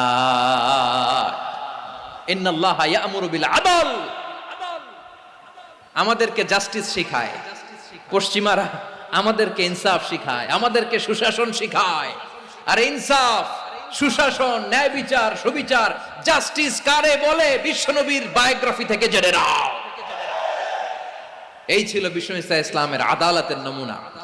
আপনি যদি সাইয়েদনা ওমর ফারুকের জীবনের দিকে তাকান, এমন কঠোর, এমন বীর সেনানী ছিলেন। সাইয়েদনা ওমর ফারুক যদি রাস্তার এই মাথা দিয়ে হাঁটা শুরু করতেন, শয়তান ওমর ফারুককে দেখলে ওই রাস্তা রেখে দিয়ে অন্য রাস্তা দিয়ে হাঁটতো। সুবহানাল্লাহ। ওমর ফারুক রাদিয়াল্লাহু তাআলা আনহু কি পার্সোনালিটি ছিল, কি পার্সোনালিটি। আমাদের এলাকায় ছোট বাচ্চারা রাতে ভাত খেতে চায় না, আমার মেয়েটাও খেতে চায় না। এই এটা দিব, ওইটা দিব, আজকে মাহফিলে আসার সময় বলে দিছে লিস্ট করে এটা এটা আনতে হবে। তো ছোট্ট বাচ্চাদের অনেক বায়না থাকে, ওরা রাতে খেতে চায় না। তো মায়েরা বিভিন্ন ভয় দেখায়, এই বাঘ আসবে, বাঘ আসবে খাও, এই ভূত আসবে, ভূত আসবে খাও। আপনারা কি বলেন চট্টগ্রামে?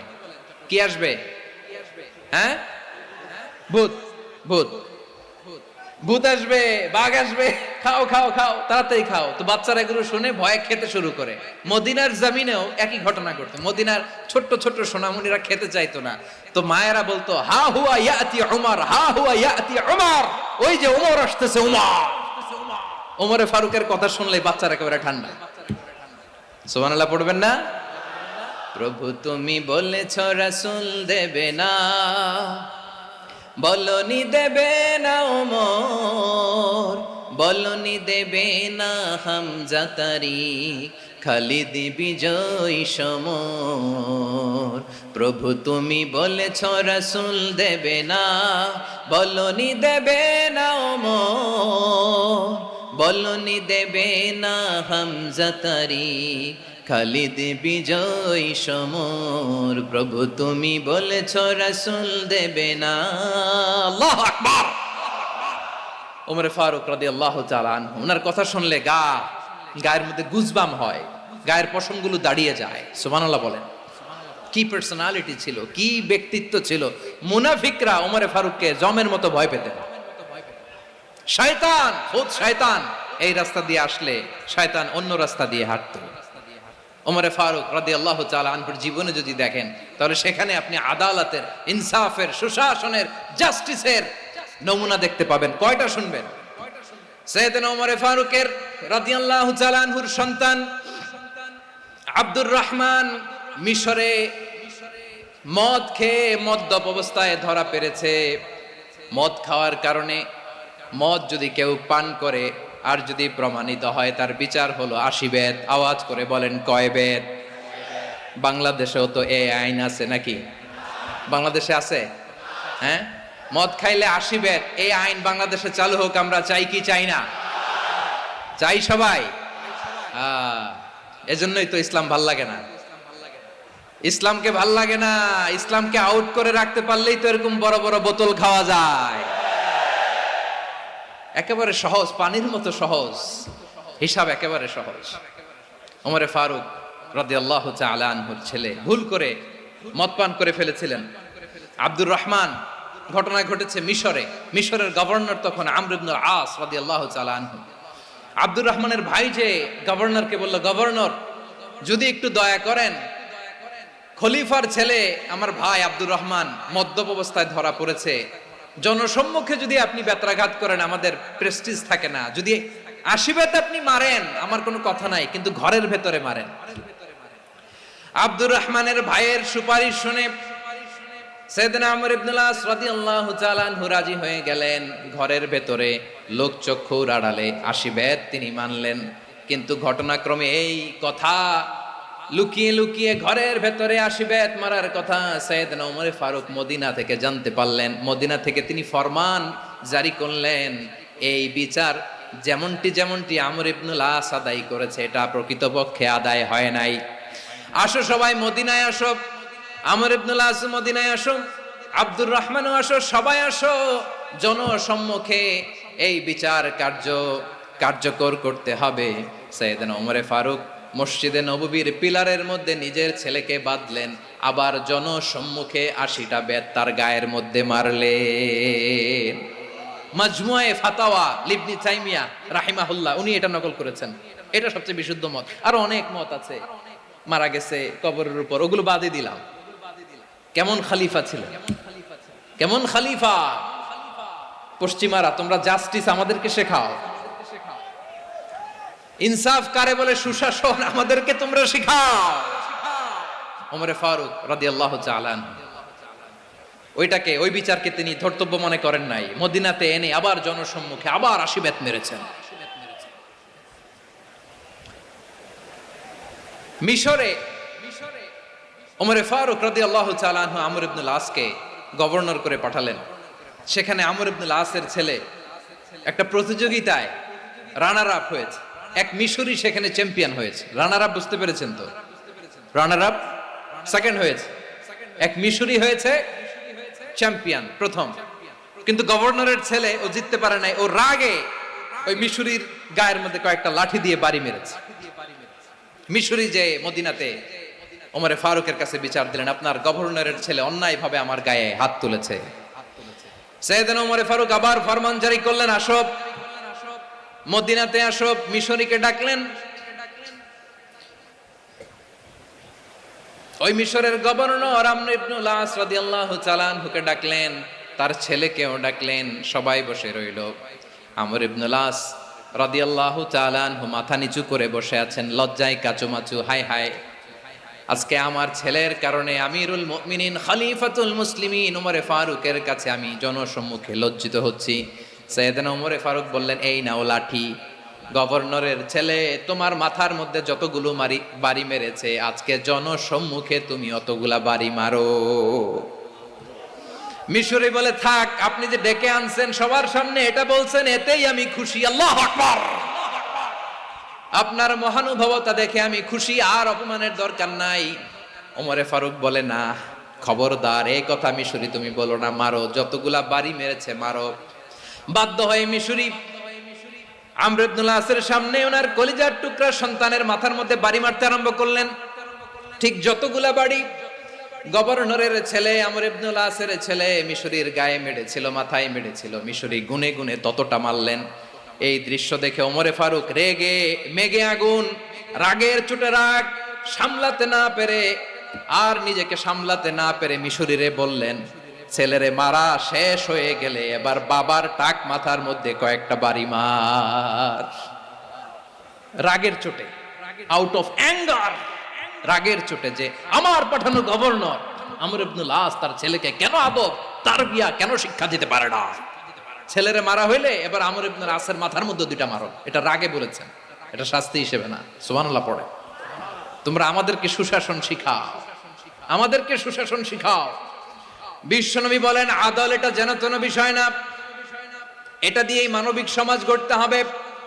আল্লাহ তাআলা কিয়ামতের কঠিন ময়দানে, যেদিন স্বামী স্ত্রীকে চিনবে না, স্ত্রী স্বামীকে দেখে পালিয়ে যাবে, বন্ধু বন্ধুরে চিনবে না, পীর সাহেব মুরিদরে চিনবে না, মুরিদ পীর সাহেবরে চিনবে না, দলের কর্মী তার নেতারে চিনবে না, নেতা তার কর্মীরে চিনবে না, বন্ধু বন্ধুরে দেখে পালাবে। কঠিন মুহূর্তে সূর্যটা মাথার কাছে চলে আসবে, জমিনটা তামার জমিন হবে। আজকের জমিনের মতো নয়। মানুষ ঘর্মাক্ত, ক্লান্ত, শ্রান্ত মাথার মগজগুলো কানের ছিদ্র আর নাকের ছিদ্র দিয়ে বেয়ে বেয়ে পড়বে। বিশ্বনবী ফরমান, ময়দানে 7 শ্রেণীর ব্যক্তিকে রব্বুল আলামিন তার আরশের নিচে ছায়া দিবেন। তার মধ্যে প্রথম শ্রেণীর ব্যক্তি হলো ইমামুন আদিল। ইমামুন আদিল, ন্যায়পরায়ণ শাসক, যে ইনসাফের সাথে বিচার করে, যে জাস্টিস সমাজে সার্ভ করে, যে সুশাসন নিশ্চিত করে, ওই ইমামুন আদিল। আদিল শব্দটা বুঝছেন না? ইন্নাল্লাহা ইয়া'মুরু বিল আদল। পাইছেন? আদিল। 7 শ্রেণীর ব্যক্তিকে আল্লাহ তাআলা সুশীতল আরশের নিচে ছায়া দিবেন, যেদিন তার দেয়া ছায়া ছাড়া কোনো ছায়া থাকবে না। এর প্রথম হচ্ছে ইমামুন আদিল, ন্যায়পরায়ণ শাসক। চিল্লায় বলেন সুবহানাল্লাহ। আবার বিশ্বনবী বললেন, ইন্নাল মুকসিতিনা ইনদাল্লাহি আলা মানাবিরা মিন নূর আন ইয়ামিনির রহমান। কিয়ামতের দিন যারা ন্যায়পরায়ণ হিসেবে আল্লাহর সামনে দাঁড়াবে, কিয়ামতের দিন রব্বুল আলামিন তার আরশের ডান দিকে ওই ন্যায়পরায়ণ লোকদের জন্য আরশের ডান দিকে একটা নূরের মিম্বারে তাদেরকে বসার সুযোগ করে দিবে। আল্লাহর আরশের ডান দিকে ন্যায়পরায়ণ লোকদের জন্য আল্লাহ তাআলা নূরের মিম্বার বানাবে। চারটেখানে কথা মনে করেছেন? আল আদাল, জাস্টিস। ইন্নাল্লাহা ইয়া'মুরু বিল আদল। আল্লাহ তাআলা এই আদালতের নির্দেশনা দেয়, সুবিচার, সুশাসন। প্রিয় ভাইয়েরা, এটা আমরা বাংলাদেশে চাই কি চাই না? এই যে অরাজকতা, এই যে অন্যায়, এই যে জুলুম, এই যে ইনকনসিস্টেন্সি, সমাজের অসঙ্গতির প্রধান কারণ জাস্টিস নাই, সুবিচার নাই, সুশাসন নাই। শেষবারের মতো আওয়াজ করে বলেন তো, আমরা বাংলাদেশে আদল চাই কি চাই না? তাহলে প্রথম নির্দেশনা শেষ। আল্লাহ তাআলা তোমাদেরকে আদলের আদেশ দেন। এরপরে আল্লাহ বললেন, আমি তোমাদেরকে ইহসানের আদেশ দেই। ইন্নাল্লাহা ইয়া'মুরু বিল আদলি ওয়াল ইহসান। আমি তোমাদেরকে যেমনি আদলের নির্দেশনা দেই, তেমনি ভাবে তোমাদেরকে ইহসানের নির্দেশনা দেই। ইহসান, আওয়াজ করে সবাই বলেন তো ইহসান। সবাই বলেননি? সবাই বললে এতটুকু আওয়াজ হবে আমি বিশ্বাস করি না। আওয়াজ করে বলুন আল ইহসান। ইহসান মানে কারো প্রতি সফট হার্টেড হওয়া, মহানুভব হওয়া, অনুগ্রহ পরায়ণ হওয়া, অনুগ্রহশীল হওয়া, একে অপরের প্রতি দয়াদ্র হওয়া। একে অপরের প্রতি দয়াদ্র, অনুগ্রহশীল হওয়া ছাড়া মানবিক সমাজ কশিনকালেও গঠন করা সম্ভব না। প্রিয় ভাইয়েরা, সুন্দর আচরণ দিয়ে, ইহসান দিয়ে যা জয় করা যায়, নরম আচরণ দিয়ে যেটা অর্জন করা যায়, কঠোরতা দিয়ে সেটা পারা যায় না। বিষ্ণু ঈসা ইসলাম ইহসান দিয়ে, কোমল আচরণ দিয়ে, তার অনুগ্রহ দিয়ে তিনি অনেক কাফিরের হৃদয়কে জয় করে ফেলেছেন। সাইয়েদনা সুমামা ইবনে উসাল রাদিয়াল্লাহু তাআলা আনহুর কথা মনে পড়ে যায়। তিনি ছিলেন ইয়ামামার বাদশা। মদিনাতে বিশ্বনবীকে হত্যা করার নিয়তে এসেছিলেন। গোপনে গোপনে বিশ্বনবীকে হত্যা করে আবার ইয়ামামাতে তিনি ফিরে যাবেন। কিন্তু কি অবাক করা কাণ্ড, হত্যা করতে পারে নাই, সাহাবাদের হাতে তিনি ধরা পড়ে গেলেন। সাইয়েদনা সুমামা ইবনে উসাল রাদিয়াল্লাহু তাআলা আনহু হত্যার নিয়তে আসলেন, কিন্তু হত্যা করতে পারলেন না। সাহাবারা ওনাকে ধরে ফেললেন, ধরে মসজিদে নববীর পিলারের মধ্যে বেঁধে রাখলেন। সুমামা ইবনে উসাল, সিরাত থেকে শুনে, সিরাত থেকে শোনাচ্ছি, রাদিয়াল্লাহু তাআলা আনহু ইয়ামামার অধিপতি ছিলেন। ইয়ামামা বিশ্বনবীকে হত্যার জন্য আসছেন, ধরা পড়ে গেছেন, এখন মসজিদে নববীতে বেঁধে রাখছে, তার মানে বন্দী। তো এখন স্ট্যাটাস কি? বন্দী, ক্যাপটিভ।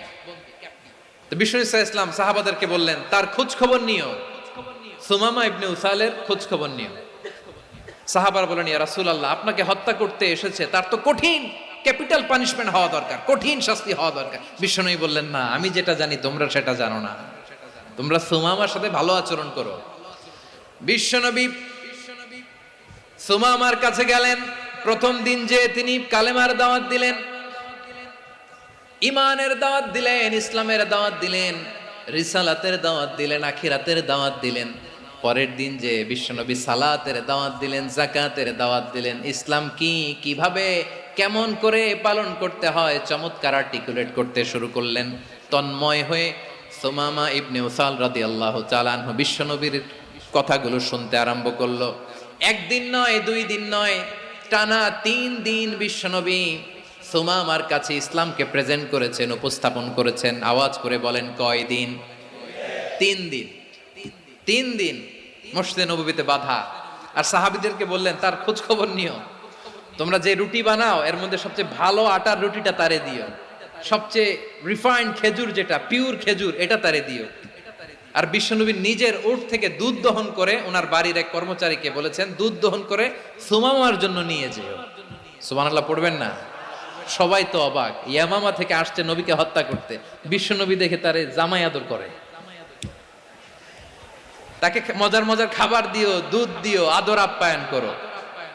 1 দিন নয়, 2 দিন নয়, টানা 3 দিন বিশ্বনবী এভাবে সুমামার কাছে যেয়ে যেয়ে ইসলামকে প্রেজেন্ট করতে আরম্ভ করলেন, ইসলামকে উপস্থাপন করতে শুরু করলেন। আর তাকে চমৎকার এন্টারটেইনমেন্ট আপ্যায়ন দিতে আরম্ভ করলেন। টানা 3 দিন যখন ইসলামের দ্য বিউটিজ অফ ইসলাম, ইসলামের সুমহান বাণী সৌন্দর্য তার কাছে উপস্থাপন শেষ, তাকে আপ্যায়ন শেষ, বিশ্বনবী বললেন সাহাবেদেরকে যাও এবার সুমামার হাতের পায়ের রশি দুটো খুলে দাও। সাহাবারা বললেন ইয়া রাসূলুল্লাহ কি বলেন আপনি, ও তো হত্যাকারী, সুযোগ পায় নাই, আপনারে মারতে পারে নাই, ছেড়ে দিলে আবারও আপনার উপর তলোয়ার নিয়ে ঝাঁপিয়ে পড়বে। নবী এই সিদ্ধান্ত আপনি নিতে যাবেন না। বিশ্বনবী বললেন যেটা বলেছি সেটা করো, সুমামার রশিগুলো ছেড়ে দাও, সুমামার হাতে পায়ের রশিগুলো যে তোমরা খুলে দাও। সাহাবারা তর্ক জুড়ে দিলেন লা ইয়া রাসূলুল্লাহ এমনটা করবেন না, তো ভয়ঙ্কর ভয়ঙ্কর খুনি, কি জানি কি হয়ে যায়। বিশ্বনবী বললেন না, তার হাতে পায়ের রশিগুলো খুলে দাও। সাহাবারা বিশ্বনবীর কথা মতো তার হাতে পায়ের রশিগুলো খুলে দিল। সুমামা মুহূর্তের মধ্যে মসজিদে নববী থেকে বের হয়ে ইয়ামামায় ফিরে না যে মসজিদে নববীর পাশে একটা খেজুর বাগান ছিল সেখানে চলে গেলেন। সেখানে একটা ছোট্ট কুয়া ছিল, কুয়ার পানি দিয়ে তিনি গোসল করলেন। সুবহানাল্লাহ পড়েন। কুয়ার পানি দিয়ে গোসল করে মসজিদে নববীর সামনে এসে বিশ্বনবী এবং সাহাবাদের সামনে দাঁড়িয়ে সাব্বাবা উঁচু করে বললেন আশহাদু আল্লা ইলাহা ইল্লাল্লাহ ওয়া আশহাদু আন্না মুহাম্মাদান আবদুহু ওয়া রাসূলুহু। আল্লাহু আকবার। আমি সাক্ষ্য দিচ্ছি আল্লাহ ছাড়া কোনো ইলাহ নাই, আর মুহাম্মদ আল্লাহ তাআলার প্রেরিত বান্দা এবং রাসূল। প্রিয় ভাইয়েরা, ইহসান দিয়ে যা জয় করা যায়, কঠোরতা দিয়ে সেটা কঠিনকালেও জয় করা যায় না। আওয়াজ করে বলেন ঠিক কি না? এবার সুমামা দাঁড়িয়ে বলে ওগো নবী, আমি তো কালিমা পড়ে মুসলমান হয়ে গেলাম, এবার শোনেন, এই মুহূর্তের আগে আপনার চেহারার চাইতে নিকৃষ্ট কোনো চেহারা আমার কাছে ছিল না, কিন্তু শাহাদা পাঠ করার পরে আপনার চেহারার চাইতে উত্তম শ্রেষ্ঠ কোনো চেহারা আমার কাছে আর নাই। ও নবী, আজকের দিনের আগে ইসলাম ধর্মের চেয়ে নিকৃষ্ট অপছন্দনীয় কোনো ধর্ম আমার কাছে ছিল না, কিন্তু এই মুহূর্ত থেকে ইসলামের চেয়ে সেরা শ্রেষ্ঠ পছন্দনীয় কোনো ধর্ম আমার কাছে নাই। নবী গো, আজকের দিনের আগে মদিনার চাইতে অপছন্দনীয় নিকৃষ্ট কোনো শহর আমার কাছে ছিল না, কিন্তু এই মুহূর্তের পর থেকে মদিনার চাইতে কোনো শ্রেষ্ঠ শহর আমার জানা নাই। সে ছিল গমের বড় ডিলার, গম বেচতো। কি বেচতো? তার গম কিনে মক্কার লোকেরা রুটি খাইতো। সে ঘোষণা দিল আজকে থেকে মক্কাবাসীদের জন্য সব গম আমি হারাম করে দিলাম, মক্কাবাসী এখন না খেয়ে মরে। সুবহানাল্লাহ পড়বেন না? মক্কাবাসী বিশ্বনবীর কাছে আসলেন, এসে বললেন মুহাম্মদ, আমরা তো তোমার ভাই, তোমার চাচা, তোমার ভাতিজা, তোমার আত্মীয়, তুমি সুমামারে বলো সে যেন আবার গমের সাপ্লাই মক্কার জন্য অনুমতি দিয়ে দেয়। বিশ্বনবীর অনুমতি ক্রমে সুমামা আবার মক্কাতে গম পাঠাতে শুরু করলো। পড়েন সুবহানাল্লাহ। ইহসান, ইহসান দিয়ে আপনি যেটা জয় করতে পারবেন, you can win the heart of your enemies. ইহসান দিয়ে আপনি আপনার শত্রুর হৃদয়কে জয় করতে পারবেন। আওয়াজ করে বলেন ঠিক কি না? এজন্য আল্লাহ বললেন ওয়া আনফিকু ফি সাবিলিল্লাহি ওয়া লা তুলকু বিআইদিকুম ইলাত তাহলুকা ওয়া আহসিনু ইন্নাল্লাহা ইউহিব্বুল মুহসিনিন। তোমরা আল্লাহর রাস্তায় দান করবে আর নিজেরা নিজেদেরকে ধ্বংসের হাতে ঠেলে দিও না। তোমরা একে অপরের প্রতি ইহসান করবে, কারণ ইহসানকারীদেরকে আল্লাহ বড্ড ভালোবাসেন। সুবহানাল্লাহ পড়েন। আবার সূরা রহমানে আল্লাহ বললেন হাল জাযাউল ইহসানি ইল্লাল ইহসান ফাবিআইয়ি আলা, সবাই পড়েন ফাবিআইয়ি আলাই রাব্বিকুমা তুকাযযিবান। ইহসানের প্রতিদান হিসেবে ইহসানি হয় বিশ্বনবী সুমামার প্রতি যেমন ইহসান করেছেন, সুমামাও ঠিক তেমন ইহসান ফিরিয়ে দিয়েছে। ঠিক কিনা বলেন? তাহলে 1 নম্বরে হচ্ছে আদ, ন্যায় বিচার। 2 নম্বরে সবাই বলেন ইহসান, সদাচরণ। ইহসান 2 ধরনের প্রিয় ভাইরা, ইহসান ফিল ইবাদা, ইহসান ফিল মুআমালা। ইহসান ফিল ইবাদা হচ্ছে একাগ্র অনুভবে ইবাদতে ডুব দেওয়া, এর নাম ইবাদতের ইহসান। সুবহানাল্লাহ পড়ো। বিশ্বনবী বলেন ইহসান মানে কি জানো নাকি? হাদিসে জিবরিলে সাইয়েদনা জিবরিল আলাইহিস সালাম বিশ্বনবীকে বললেন আখবিরনি আনিল ইহসান, নবী আমাদেরকে বলেন ইহসান মানে কি? বিশ্বনবী বললেন আনতা আবুদাল্লাহা কাআন্নাকা তারাহু ফাইন লাম তাকুন তারাহু ফাইন্নাহু ইয়ারাক। ইহসান মানে হলো এমন ভাবে তুমি আল্লাহর সামনে নিজেকে উজাড় করে ইবাদত করবে, তুমি ভাববে তুমি আল্লাহকে দেখতে পাচ্ছ। আর এটা যদি ভাবা তোমার জন্য কঠিন হয়ে যায়, অন্তত এতটুকু তুমি ভাববা যে আল্লাহ তোমাকে দেখতে পাচ্ছেন। ঠিক কিনা বলেন? ও আমার বীর চট্টলার ভাইয়েরা, কেউ যেটা দেখে না সেটা দেখে কে? এই বিশ্বাস হৃদয়ের মধ্যে আছে? নামাজে যখন দাঁড়ান এই ফিলিংসটা আনা যাবে? হ্যাঁ, এশার সালাত তো এখনো হয় নাই না? আলোচনা শেষে এশার সালাত এখানে অনুষ্ঠিত হবে, তাই না? আচ্ছা বলুন তো, আমরা এশার সালাত পর্যন্ত বেঁচে থাকবো এই গ্যারান্টি আছে কার কার? হাত তোলেন। কয়েকজন হাত তুলছে পেছনে, না বুঝে তুলে ফেলছে। এশা পর্যন্ত যে আমরা হায়াত পাবো কোনো গ্যারান্টি আছে? সবাই আওয়াজ করে বলেন গ্যারান্টি আছে?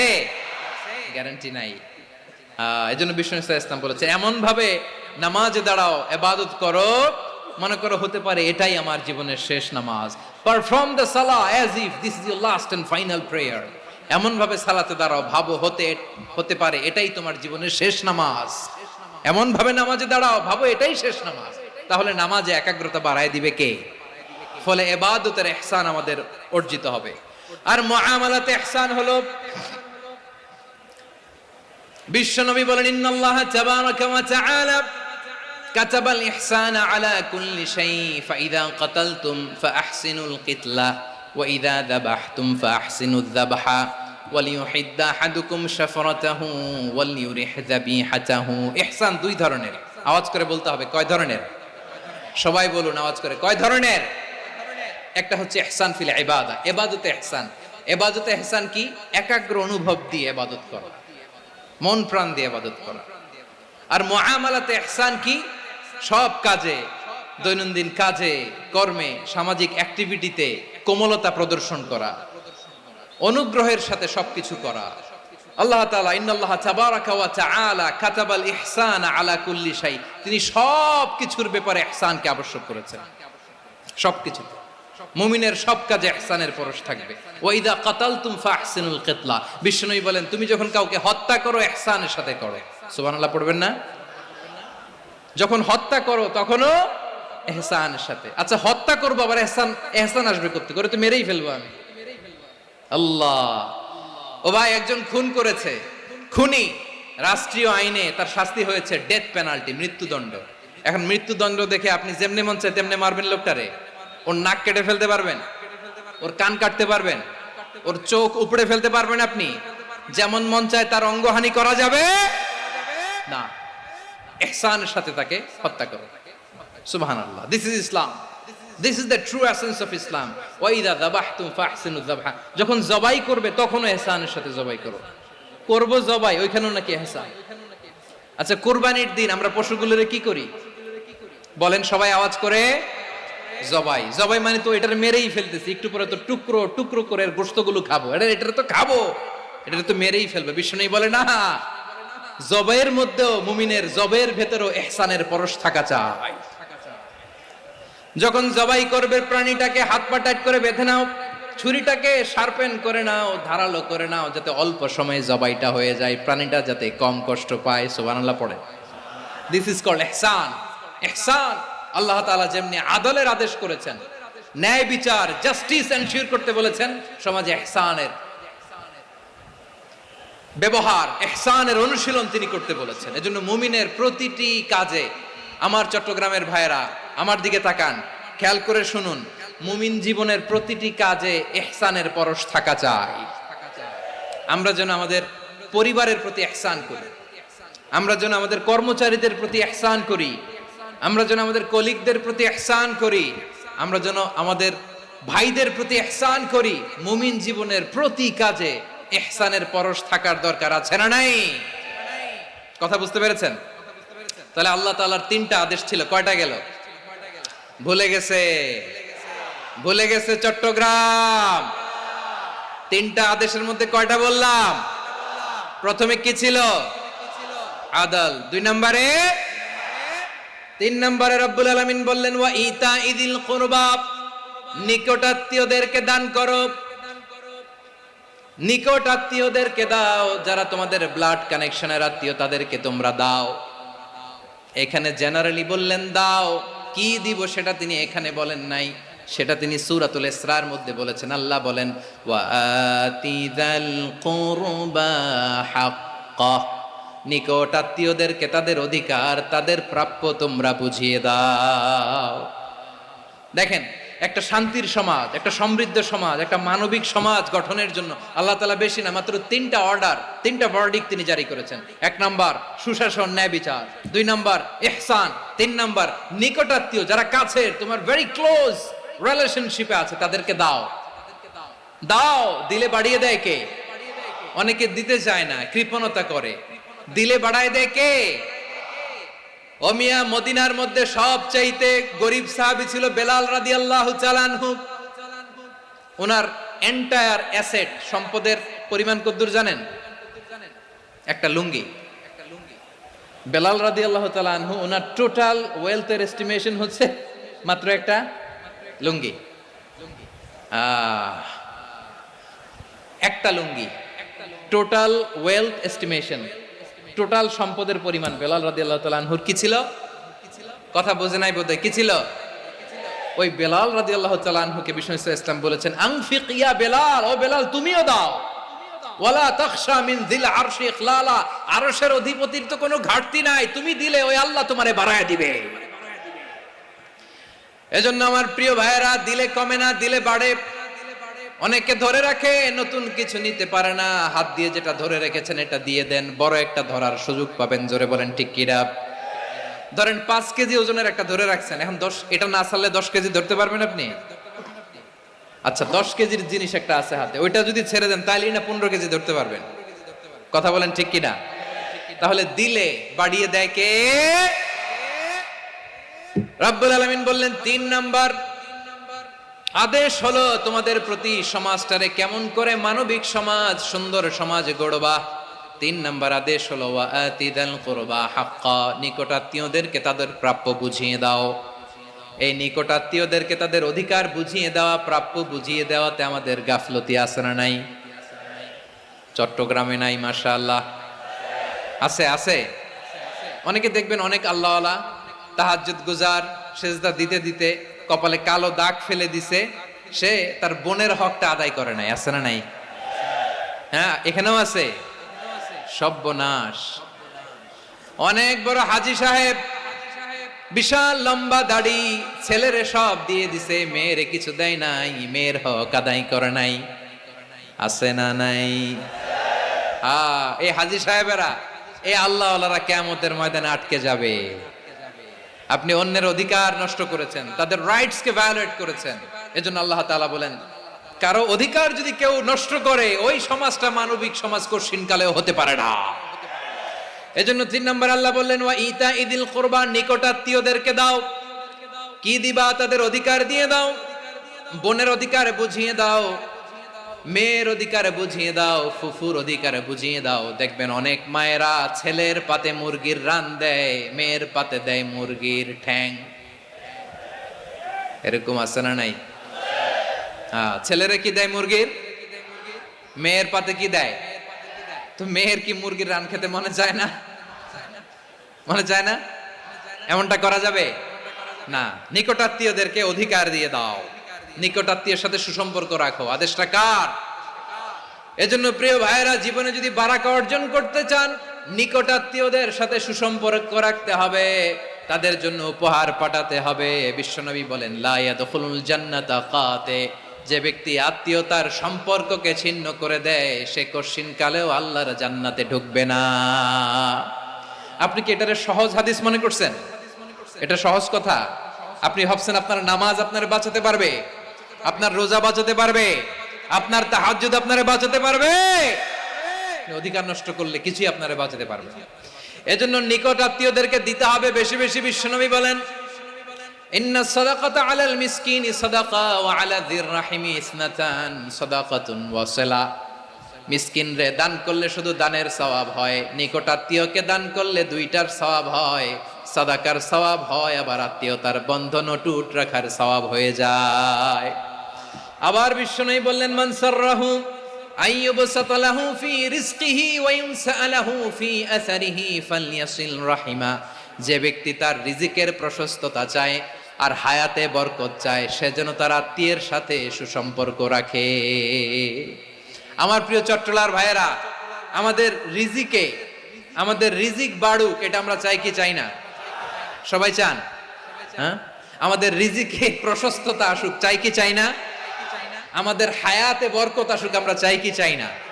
এই দুইটা যদি চান তাহলে নিকট আত্মীয়দের সাথে সুসম্পর্ক রাখবেন, পারবেন? তাহলে সমাজটারে মানবিক সমাজ বানায় দিবে কে? তিনটা আদেশ চলে গেল। কয়টা? আওয়াজ করে বলেন। এক নম্বরে কি ছিল? দুই নম্বরে, তিন নম্বরে নিকট আত্মীয়দেরকে দান। আপনাদেরকে আরো শোনার আগ্রহ আছে? আপনাদের মনোযোগ আছে না গেছে? কষ্ট হচ্ছে না? মাশাআল্লাহ, মাশাআল্লাহ। তাকবীর পড়ুন, লিল্লাহে তাকবীর।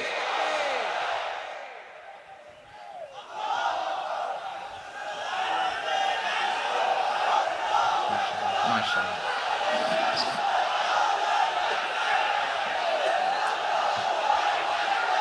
আমার প্রিয় ভাইয়েরা, আল্লাহ তাআলা তিনটা জিনিসের যেমনি আদেশ করেছেন, অনুরূপভাবে তিনটা বিষয় তিনি বারণ করেছেন, নিষেধ করেছেন। ওগুলোর কাছেও যাওয়া যাবে। শুনবেন। রাব্বুল আলামিন বলেন, ওয়ায়ানহা আনিল ফাহশাই ওয়াল মুনকারি ওয়াল বাগি। আমি যেমনি তিনটি বিষয়ে আদেশ করলাম, অনুরূপভাবে তিনটি বিষয়ে বারণ করলাম, নিষেধ করলাম। আমার এক নাম্বার নিষেধাজ্ঞা হলো অশ্লীলতার প্রতি। ফাহশা, ওয়ায়ানহা আনিল ফাহশা। আল্লাহ তাআলা অশ্লীলতাকে নিষেধ করেছেন। কোন জিনিসকে? সবাই বলুন, কোন জিনিসকে?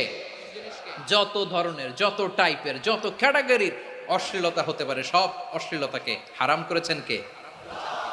ফাহশা মানে কি? কথায়, কাজে, আচরণে, কমেন্ট, ফেসবুকের কমেন্টসে যত ধরনের নোংরামো আছে, যত ধরনের অশ্লীলতা আছে, এটাকে আরবিতে বলে ফাহশা। এটাকে কি বলে?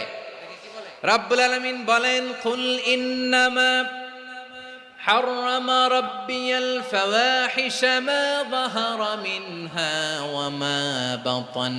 ও নবী, আপনি বলে দেন, আমার রব প্রকাশ্য, অপ্রকাশ্য, স্পষ্ট কিংবা অস্পষ্ট, দৃশ্যমান কিংবা অদৃশ্যমান সব অশ্লীলতাকে হারাম করেছেন। সব ধরনের অশ্লীলতা হারাম, সব ধরনের। আল্লাহ তাআলা আমাদেরকে অশ্লীলতা থেকে বাঁচান, অশ্লীলতা থেকে তিনি আমাদেরকে হেফাজত করুক। পড়েন আমিন। এবার বলেন, আমাদের সমাজে অশ্লীলতা আছে না নাই? চট্টগ্রামে নাই? আমি কই নাই, ওনারা বলে আছে। দেখছেন, আমি সামহাও বাঁচায় দেওয়ার ট্রাই করতেছি, ওনারা বলে আছে। অশ্লীলতা নানা ভাবে, নানা নামে, নানা মোড়কে আমাদের সমাজে আছে না নাই? সংস্কৃতির নামে, ফ্যাশনের নামে, বিনোদনের নামে, উপন্যাসের নামে, কনসার্টের নামে অশ্লীলতা আছে না নাই? আপনি দেখেছেন কনসার্টগুলোর অবস্থা? এই যে আতিফ আসলাম যে আসছে আমাদের দেশে, তারপর কে কে আসছে, আমাদের তরুণ তরুণীরা, আমাদের যুবক যুবতীরা, আমাদের জেনজিরা, কি অবস্থা ওইখানে? হ্যাঁ, কি অবস্থা? কে বাঁচাবে ওদের? কে রক্ষা করবে ওদের ইমানের, ওদের চরিত্রের হেফাজতের গ্যারান্টি কে দিবে? কনসার্টের নামে অশ্লীলতা আছে না নাই? ছেলে মেয়ে একে অপরকে জড়ায় ধরতেছে, একে অপরকে চুমো খাচ্ছে, প্রকাশ্যে, দিবালোকে, গণমানুষের সামনে। আল্লাহ তাআলা এই অশ্লীলতা থেকে আমাদেরকে বেঁচে থাকতে বলেছেন, বেঁচে থাকতে বলেছেন। রূপালী জগতের নামে অশ্লীলতা আছে না নাই? এই টার্মটা আপনারা জানেন না? রূপালী জগৎ কি জগৎ? আসলে কি রূপালী জগৎ না অন্ধকার জগৎ? আমার বোনেরা, আপনাদেরকে যে কি বলে তারা বুঝায়, রূপালী জগৎ শুনেই আপনি ভরকে যাবেন না। রূপালী জগতে যে নারী যত বেশি উলঙ্গ সে নাকি তত বেশি সাহসী। জানেন, বলে এটা একটা সাহসী নারী, খুব সাহসী পদক্ষেপ তার। যত বেশি শরীর থেকে কাপড় নামাতে পারবে, যত বেশি বস্ত্রহীন হয়ে নিজেকে প্রেজেন্ট করতে পারবে, সে নাকি তত বেশি সাহসী। আমার চট্টলার ভাইয়েরা, শয়তানের প্রথমে এজেন্ডা ছিল বনি আদমকে বস্ত্রহীন করা। সে আদম এবং হাওয়া আলাইহিস সালামকে নিষিদ্ধ গাছের ফল খাইয়ে তাদেরকে বস্ত্রহীন করেছে। এই জামিনেও সে আমাদেরকে বস্ত্রহীন করতে চাইবে। এই রূপালী জগতের নামে তারা এটা করে। আমার প্রিয় বোনেরা, আপনি জানেন না আপনার দাম কত। ওরা আপনাদেরকে বিজ্ঞাপনের সস্তা পণ্য বানাতে চায়। ওরা আপনাদেরকে ওদের ভোগের লিপসার টুলস বানাতে চায়। ওরা আপনাদেরকে দিয়ে ওদের খায়েশ পূরণ করতে চায়।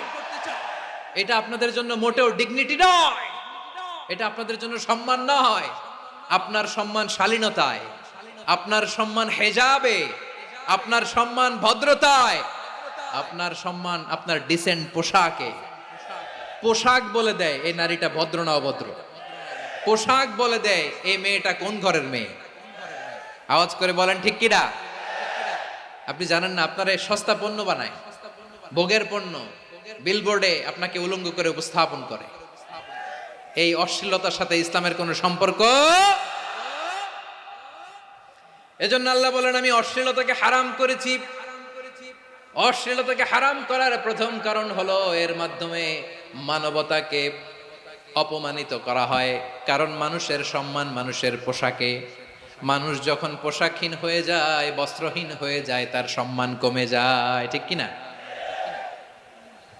অশ্লীলতাকে হারাম করার প্রথম কারণ হচ্ছে মানুষ মানুষকে অপমান করে। একটা নারী, সে তো সম্মানিত। নারী যে কত সম্মানিত, নারীর এটা বুঝেই নাই। বিশ্বনবী বলেন, আর দুনিয়া কুল্লুহা মাতা ওয়া খায়রু মাতা'আদ দুনিয়া আল মারআতুস সালিহা।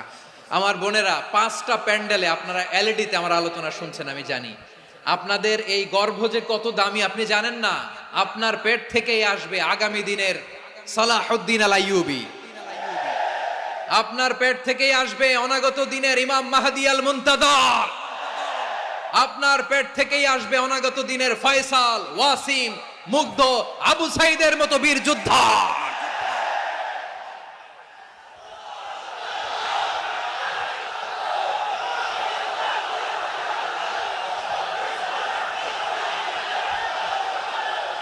আমার প্রিয় বোনেরা, আমার প্রিয় বোনেরা, বিশ্বনবীর কথার ওজন খেয়াল করেন। আর দুনিয়া কুল্লুহা মাতা ওয়া খায়রু মাতা'আদ দুনিয়া আল মারআতুস সালিহা।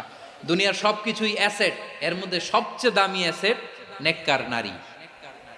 আপনার গর্ভ যে কত দামি আপনি জানেন না। নিজের সময়টাকে কাজে লাগান, কোরআন পড়েন, সুন্নাহ পড়েন। আপনার অনেক দায়িত্ব ঘরে। You are the MD of your family. একটা family it's a very big institution. পরিবার একটা অনেক বড় প্রতিষ্ঠান। And you are the MD of your institution. আপনি এই পরিবারের MD, managing director of your family. এখানে আপনার কত দায়িত্ব। আপনি ছেলে মেয়েদেরকে তারবিয়া করবেন। আপনি আপনার স্বামীর জন্য ঘরটার জান্নাতের নীর বানাবেন। আপনার জন্য জান্নাতের ডুপ্লেক্স বাড়ি ওইখানে তৈরি করে রাখবে কে?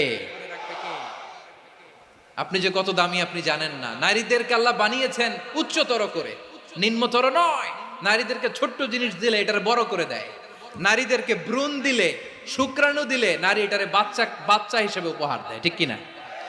বিয়ের মাধ্যমে স্বামী যখন তার শুক্রাণু তার স্ত্রীকে উপহার দেয়, স্ত্রী রিটার্নে কি উপহার দেয়? ফুল ফর্ম বেবি, মানব সন্তান। দেখছেন, আপনি দিলেন একটুক, উনি দিছে বিশাল। আপনি যদি নারীকে বাজার এনে দেন, নারী এটাকে সুস্বাদু খাবারে রূপান্তর করে দেয়। আপনি তাকে একটা মুচকি হাসি দিয়ে দেন, সে তার কলিজা দিয়ে দেয়। কিন্তু যদি আপনি তার মনে কষ্ট দেন, সে আপনার জীবনকে জাহান্নাম বানায়া দেয়। খবর আছে। নারীর মন বুঝতে পারলে নেয়ামত, বুঝতে না পারলে কিয়ামত। ঠিক কিনা বলে? কত দামি আপনি জানেন না, জানেন না আপনি কত দামি, অনেক দামি আপনি। আপনাদেরকে যেন ভোগের সস্তা পণ্য বানাতে না পারে আপনাদেরকে সচেতন থাকতে হবে, সজাগ থাকতে হবে, কনসার্ন থাকতে হবে। শয়তানের ওই হাতছানির দিকে আর নজর দেওয়া যাবে না। তাহলে কেন আল্লাহ তাআলা এই ফাহশা অশ্লীলতাকে হারাম করলেন? এক নাম্বার, এতে হিউম্যান ডিগনিটি কমে। দুই নাম্বার, এতে মানুষের অধিকার নষ্ট হয়। আপনি বিয়ে করেছেন, এরে পরকিয়া করেন, ওর সাথে এরকম আছে না নাই? স্ত্রীর অধিকার নষ্ট করেছেন। আপনি বিবাহ সম্পর্কে আবদ্ধ হয়েছেন তার সাথে, আপনি পরকিয়া করেন ওই ছেলের সাথে, আপনি আপনার হাজবেন্ডের সাথে বিট্রে করেছেন। এজন্য আল্লাহ অশ্লীলতাকে হারাম করেছে। অশ্লীলতাকে হারাম করার আরেকটা কারণ হচ্ছে আল্লাহ তাআলা এই হিউম্যান জেনারেশনকে এটাকে প্রিজার্ভ করতে চায়। হিফজুন নাসল, এটা মাকাসিদুশ শরিয়ার অনেক গুরুত্বপূর্ণ একটা মাকাসিদ, অনেক গুরুত্বপূর্ণ। আপনার নাসল, আপনার জেনারেশনকে সংরক্ষণ করা। এই যে আসতেছে ফেব্রুয়ারি, কত ফেব্রুয়ারি জানো? এটা কি বিশ্ব ভালোবাসা দিবস? হ্যাঁ, কি দিবস? এই বিশ্ব ভালোবাসা দিবসের সাথে মুসলমানদের কোনো সম্পর্ক নাই। আমার প্রিয় ভাইরা, এই যে আপনি অবৈধ সম্পর্কে জড়ালেন, কেন আল্লাহ অশ্লীলতাকে হারাম করেছে দেখেন। বলতেছিলাম যে এটা আপনার নাসল, আপনার জেনারেশন, আপনার লিনিয়েজ, আপনার বংশকে প্রিজার্ভ করা। কে কার বাবা, কে কার মা, বাবা মা জানা, প্রজন্মকে প্রিজার্ভ করা, এটা ইসলাম ওয়াজিব করে দিয়েছে। এই যে অবৈধ সম্পর্কের কারণে, বিশ্ব বেহায়া দিবসের কারণে, এগুলোর আউটকাম, আউটপুট হিসেবে মাঝে মাঝে এই ঢাকা মেডিকেলের ডাস্টবিনে নবজাতকের বাচ্চার কান্নার আওয়াজ শুনতে পাওয়া যায়। চট্টগ্রাম মেডিকেলের ডাস্টবিনে নবজাতকের কান্না শুনতে পাওয়া যায়। বীর চট্টলার মুসলমানেরা বুঝতে পারলে আওয়াজ করে বলেন, এই যে চট্টগ্রাম মেডিকেলে যে নবজাতকটা পাওয়া গেল, ওর বাবাকে আমাকে বলেন, ওর বাবাকে, ওর মাকে, ও কোন ফ্যামিলির সন্তান কেউ জানে? আপনি হিউম্যান ডিগনিটিকে অপমান করেছেন না? আপনি তার ভবিষ্যৎকে অন্ধকার করেছেন না? আপনি তার লিনিয়েজকে প্রশ্নবিদ্ধ করে দিয়েছেন না? এই জন্য আল্লাহ তাআলা অশ্লীলতাকে আমাদের জন্য হারাম করে দিয়েছেন। পড়েন সুবহানাল্লাহ। এই জন্য রাব্বুল আলামিন বলেন, কুল ইন্নামা হাররামা রাব্বিয়াল ফাওয়াহিশা মা যাহারা মিনহা ওয়া মা বাতান। প্রকাশ্য অপ্রকাশ্য সব অশ্লীলতাকে হারাম ঘোষণা করে দিয়েছে কে? আবার দুনিয়ার বুকে যারা অশ্লীলতার প্রসার করে তাদের জন্য শাস্তি মজুদ রেখেছে কে? রাব্বুল আলামিন বলেন, ইন্নাল্লাযীনা ইউহিব্বুনা আন তাশিআল ফাহিশাতু ফিল্লাযীনা আমানু লাহুম আযাবুন আলীমুন ফিদ দুনিয়া ওয়াল আখিরাতি ওয়াল্লাহু ইয়ালামু ওয়া আনতুম লা তা'লামুন। নিশ্চয়ই যারা বিশ্বাসীদের মাঝে অশ্লীলতার প্রচার প্রসার করতে চায় তাদের জন্য আমি মর্মন্তুদ শাস্তি প্রস্তুত করে রেখেছি, দুনিয়াতেও রেখেছি, আখিরাতেও রেখেছি। ঘোষণাটা কার? যারা এই নাটকের নামে, সিনেমার নামে, রূপালী জগতের নামে, মুভির নামে, ওটিটি প্ল্যাটফর্মের নামে আমার সমাজে অশ্লীলতা ছড়াতে চায় তাদের জন্য কঠিন মর্মন্তুদ শাস্তি মজুদ রেখে দিয়েছে কে? ও আমার বোনেরা, এখনো আপনি জাগবেন না? এখনো আপনার চিন্তার দুয়ারে এখনো নাড়া পড়ে নাই? ওরা আপনাকে উলঙ্গ বানাতে চায়, ওরা আপনাকে আইটেম গার্ল বানাতে চায়। এজন্য ইসলাম অশ্লীলতাকে হারাম করেছে। হারাম। ইসলাম বলেছে যোজন যোজন দূরে থাকো, ওরা বলে না কাছে আসো, কাছে আসার গল্প, ক্লোজ আপ ওয়ান, কাছে আসার গল্প আছে না নাই? চট্টগ্রামে তো এগুলো নাই মাশাআল্লাহ। হ্যাঁ, এখানেও আছে ক্লোজ আপ ওয়ান, কাছে আসার গল্প। আল্লাহ বলেন ওয়ালা তাকরাবুজ জিনা, কাছেও এসো না, জিনা থেকে যোজন যোজন কিলো দূরে থাকো, ওরা বলে কাছে আসার গল্প।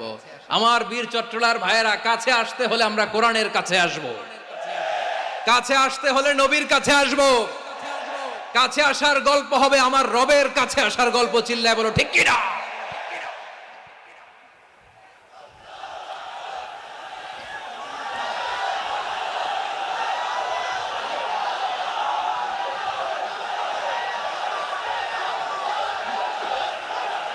বসুন, বসুন আমার ভাইয়েরা। তাহলে অশ্লীলতার সাথে আমাদের কোনো সম্পর্ক? সবাই বলতে পারেননি, আওয়াজ করে বলুন, অশ্লীলতার সাথে আমাদের কোনো সম্পর্ক? আমরা এই সমস্ত ক্লোজ আপ ওয়ান, কাছে আসার গল্পের প্রোগ্রামে যাব? আমরা কোন ধরনের অশ্লীল কন্টেন্ট সোশ্যাল মিডিয়ায়, টিভিতে দেখব? কি যুগ যে আমরা কাটাচ্ছি আপনি কল্পনা করতে পারবেন না। পর্ন ইন্ডাস্ট্রি, নারী পুরুষের বস্ত্রহীন যুগল দৃশ্য, এটাকে দিয়ে ওরা কোটি ডলারের ইন্ডাস্ট্রি বানিয়েছে। পুরো মানব ইতিহাসে এরকম জঘন্য সময় মানব ইতিহাস পার করে নাই। পর্ন এটা ইন্ডাস্ট্রি হয়ে গেছে। আমাদের এই যুবকগুলো, জেনজিগুলো, ওদের চরিত্র বাঁচাবে কি করে? কেমন করে হেফাজত করবে ওদের এই মূল্যবান চরিত্র?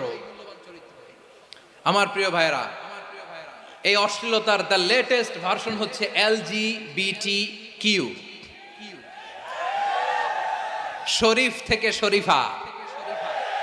শুনছেন আপনারা? দেখতে পুরুষ, আসলেই পুরুষ, সুস্থ একজন পুরুষ, 4 সন্তানের বাবা, বলে আমি মনে মনে নারী। দেখতে নারী, সুস্থ নারী, আসলেই সে দিব্যি একজন নারী, বলে আমি মনে মনে পুরুষ। সবচেয়ে ভয়ঙ্কর অশ্লীলতার সবচাইতে লেটেস্ট ভার্সন হচ্ছে এই ট্রান্সজেন্ডারিজম।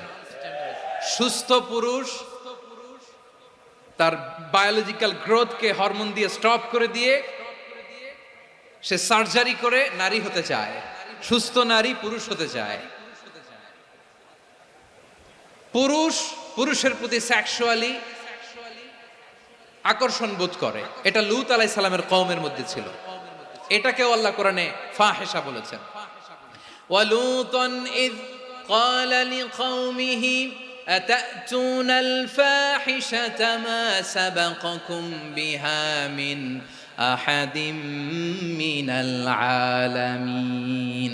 লূত আলাইহিস সালাম বললেন, তোমরা কি এমন এক অশ্লীল কার্যক্রমে ডুব দিলে নাকি যেটা গোটা বিশ্বের কেউ কখনো করে নাই? তোমরাই প্রথম করেছো। পড়েন নাউযুবিল্লাহ। এই পশ্চিমের এই রোগ আমার দেশে যেন আসতে না পারে, আমাদের সজাগ থাকতে হবে। প্রিয় ভাইরা, চিল্লায় বলেন ঠিক কি না? পশ্চিমের অবস্থা ভয়ঙ্কর। পাশ্চাত্যে, আমি যুক্তরাষ্ট্রে ছিলাম অনেকদিন, কয়েক মাস, বিভিন্ন স্টেটে ঘুরেছি। গার্ডিয়ানরা উদ্বিগ্ন।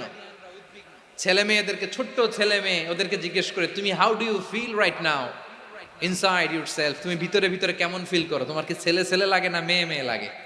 আচ্ছা বলেন, এই ছোট্ট বাচ্চাটা ওকে এগুলো জেন্ডার অ্যাসাইনমেন্ট বলতে এগুলো কিছু বুঝে? এইভাবে মিসগাইড করা হচ্ছে। কৌতূহল বশত ছোট্ট ছেলে যদি বলে আমার তো মেয়ে মেয়ে লাগে, তখন বলে যে না তুমি মেয়ে, ছেলে না। মা বাবা বাধা দিলে ওকে আলাদা গভর্নমেন্ট হাউসে নিয়ে যাও। ভয়ঙ্করতম অবস্থা। আমরা একটা সময় শুনতাম যে হুজুর আমার ছেলেটা খুব ভালো, হাফেজে কোরআন, আল্লাহওয়ালা। হুজুর আমার ছেলে দাড়ি রাখছে, আল্লাহওয়ালা। হুজুর আমার ছেলে 5 ওয়াক্ত সালাত জামাতের সাথে পড়ে, তার মানে আল্লাহওয়ালা। পশ্চিমে যে আমি কি শুনছি জানেন? ওরা বলে হুজুর আমার ছেলেটা ইউনিভার্সিটির একটা মেয়ের সাথে প্রেম করে, ও খুব আল্লাহওয়ালা, হুজুর দোয়া করবেন। এর কারণ ওদের কাছে আল্লাহওয়ালার ক্রাইটেরিয়া হচ্ছে হুজুর আমার ছেলেটা আরেক ছেলের পছন্দ করে নাই, আমার মেয়েটা আরেক মেয়েকে ভালোবাসে নাই, এজন্য আমার ছেলেটা আল্লাহওয়ালা, হুজুর ওর জন্য একটু দোয়া করে দিয়েন। কি চ্যালেঞ্জ ওরা ফেস করতেছে। ওনার ছেলে যে আরেক ছেলেরে বিয়ে করবে না, এটাতেই উনি খুশি যে আলহামদুলিল্লাহ আমার ছেলেটা একটা মেয়েরে ভালোবাসে, আমার মেয়েটা একটা ছেলেরে ভালোবাসে, মানে এটা খুব আল্লাহওয়ালা। নাউজুবিল্লাহ পড়তে পারলেন না? এজন্য অশ্লীলতার সাথে আমাদের কোনো সম্পর্ক। রব্বুল আলামিন বলেন ওয়ায়ানহা আনিল ফাহশাই ওয়াল মুনকারি ওয়াল বাগি। 3টা জিনিসকে আমি নিষিদ্ধ করলাম। 1 নাম্বার হলো ফাহশা, অশ্লীলতা। 2 নম্বরে হলো মুনকার, সমস্ত মন্দ কাজ। আপনাদের মনোযোগ আছে না? শেষ করে দিব? আর 2-1 মিনিট শুনবেন? আচ্ছা বলি তাহলে, আর 2-1 মিনিট। তাহলে নিষেধাজ্ঞা জারি করেছেন 3টা জিনিসের উপর। 1 নাম্বার কি? ফাহশা, অশ্লীলতা। 2 নাম্বার মুনকার। মুনকার মানে হচ্ছে যত মন্দ কাজ, খারাপ কাজ, বাজে কাজ, এটার বলে মুনকার। এটার কি বলে?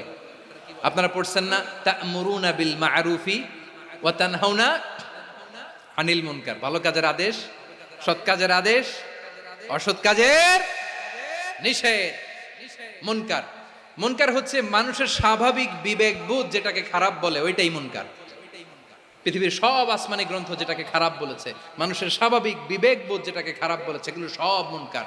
যেমন ইফটিজিং, এটা কি ভালো না খারাপ?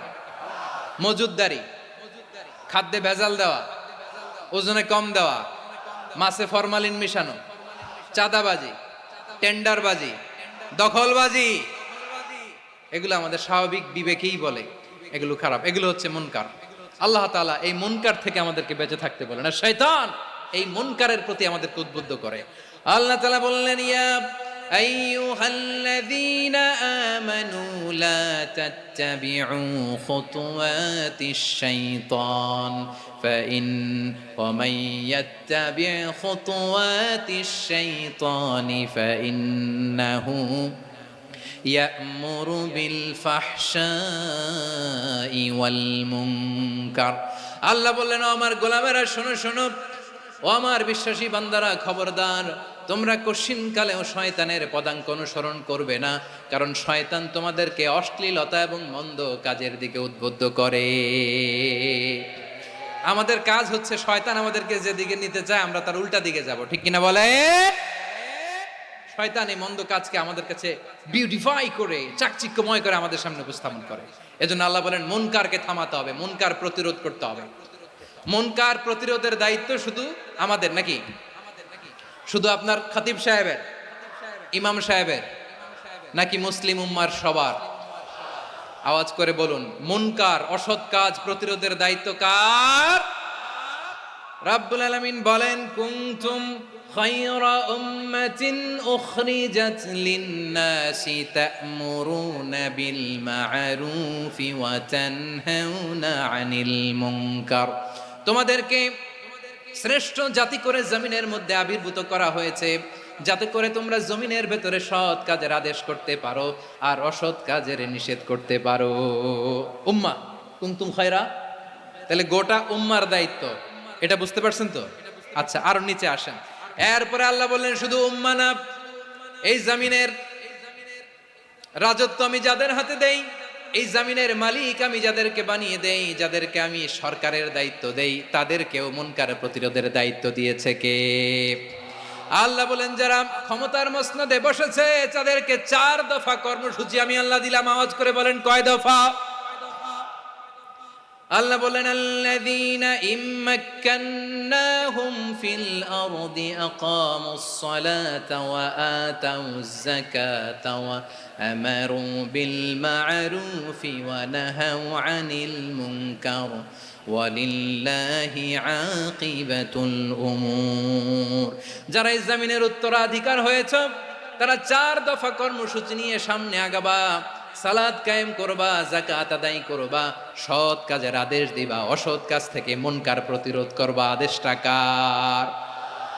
আমার প্রিয় চট্টলার ভাইরা, পুরো উম্মার দায়িত্ব মুনকার প্রতিরোধ করা, সরকার প্রধানের দায়িত্ব মুনকার প্রতিরোধ করা। এরপর আল্লাহ বলেন, প্রতিটা ফ্যামিলির যিনি প্রধান সিইও বাবা, প্রত্যেক বাবারও দায়িত্ব এই মুনকার প্রতিরোধ করা। আওয়াজ করে বলেন ঠিক কিনা? যেমনটি সাইয়েদনা লুকমান আলাইহিস সালাম ওনার কলিজার টুকরা সন্তানকে আদেশ করেছেন, ইয়া বুনাইয়া আকিমিস সালাতা ওয়া'মুর বিল মা'রুফি ওয়ানহা আনিল মুনকার। পড়েন সুবহানাল্লাহ। বাবা ছেলেকে সবক দিচ্ছে। কে সবক দিচ্ছে? কাকে? লুকমান আলাইহিস সালাম ছেলেকে বলতেছে, ওরে আমার কলিজার টুকরা সন্তান, ওরে আমার বাছা, নামাজ কায়েম করবা, সৎ কাজের আদেশ দিবা, আর মুনকার প্রতিরোধ করবা, অসৎ কাজ, সমাজ থেকে খারাপ কাজকে ঝেঁটে বিদায় করে দিবা। তাহলে দেখেন, আমি স্টেপ বাই স্টেপ নামলাম। পুরা উম্মার দায়িত্ব, জমিনের উত্তরাধিকারী আল্লাহ যাদেরকে বানিয়েছেন সরকার, তাদের দায়িত্ব, প্রতিটি ফ্যামিলির প্রধানের দায়িত্ব। এরপরে বিশ্বনবী বলেন, সচেতন প্রতিটি মুসলিমের দায়িত্ব সমাজ থেকে মুনকারকে উৎখাত করা। বিশ্বনবী বলেছেন, মান রাআ মিনকুম মুনকারান ফালিয়ুগাইয়িরহু বিয়াদিহি ফাইন লাম ইয়াস্তাতি ফাবিলিসানিহি ওয়া ইন লাম ইয়াস্তাতি ফাবিকলবিহি ওয়া যালিকা আযআফুল ঈমান। সমাজে যে মুনকার দেখবে, খারাপ কাজ দেখবে, সে যেন হাত দিয়ে সেটাকে থামায়। কি দিয়ে? আপনাদের তো হাত নাই না? হাত আছে, হাত আছে। ওরা যেই হাত দিয়ে অন্যায় করে ওইটা প্রতিরোধের জন্য আমাদেরও হাত আছে না নাই? থামাতে হবে। থামাতে হবে।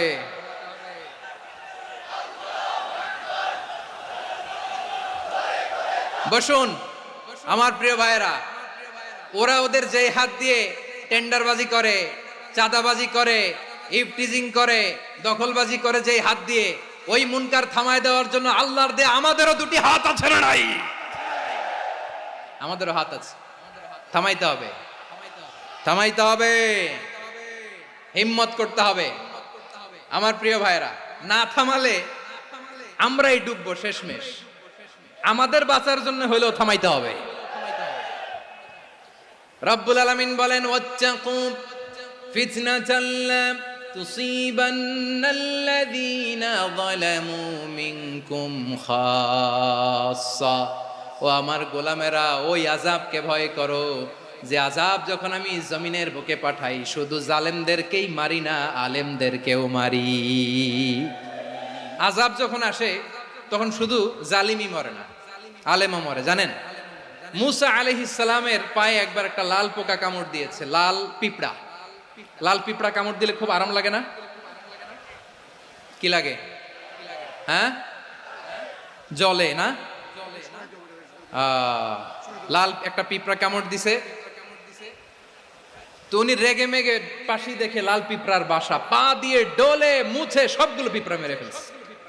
এই ঘটনাটা আল্লাহ ঘটিয়েছেন এজন্য। মুসা আলাইহিস সালাম ছিলেন কালিমুল্লাহ, সরাসরি আল্লাহর সাথে কথা বলতেন। তিনি আল্লাহকে জিজ্ঞেস করেছিলেন, আল্লাহ তুমি যখন কোনো জনপদে আযাব পাঠাও, শাস্তি দাও, ওখানকার শুধু জালেমরাই তো মরে না, ভালো মানুষগুলাও মরে, তো আযাব দিবা মুশরিকদের উপর দিবা, অবাধ্যদের উপর দিবা, ভালো মানুষগুলারে মারো কেন?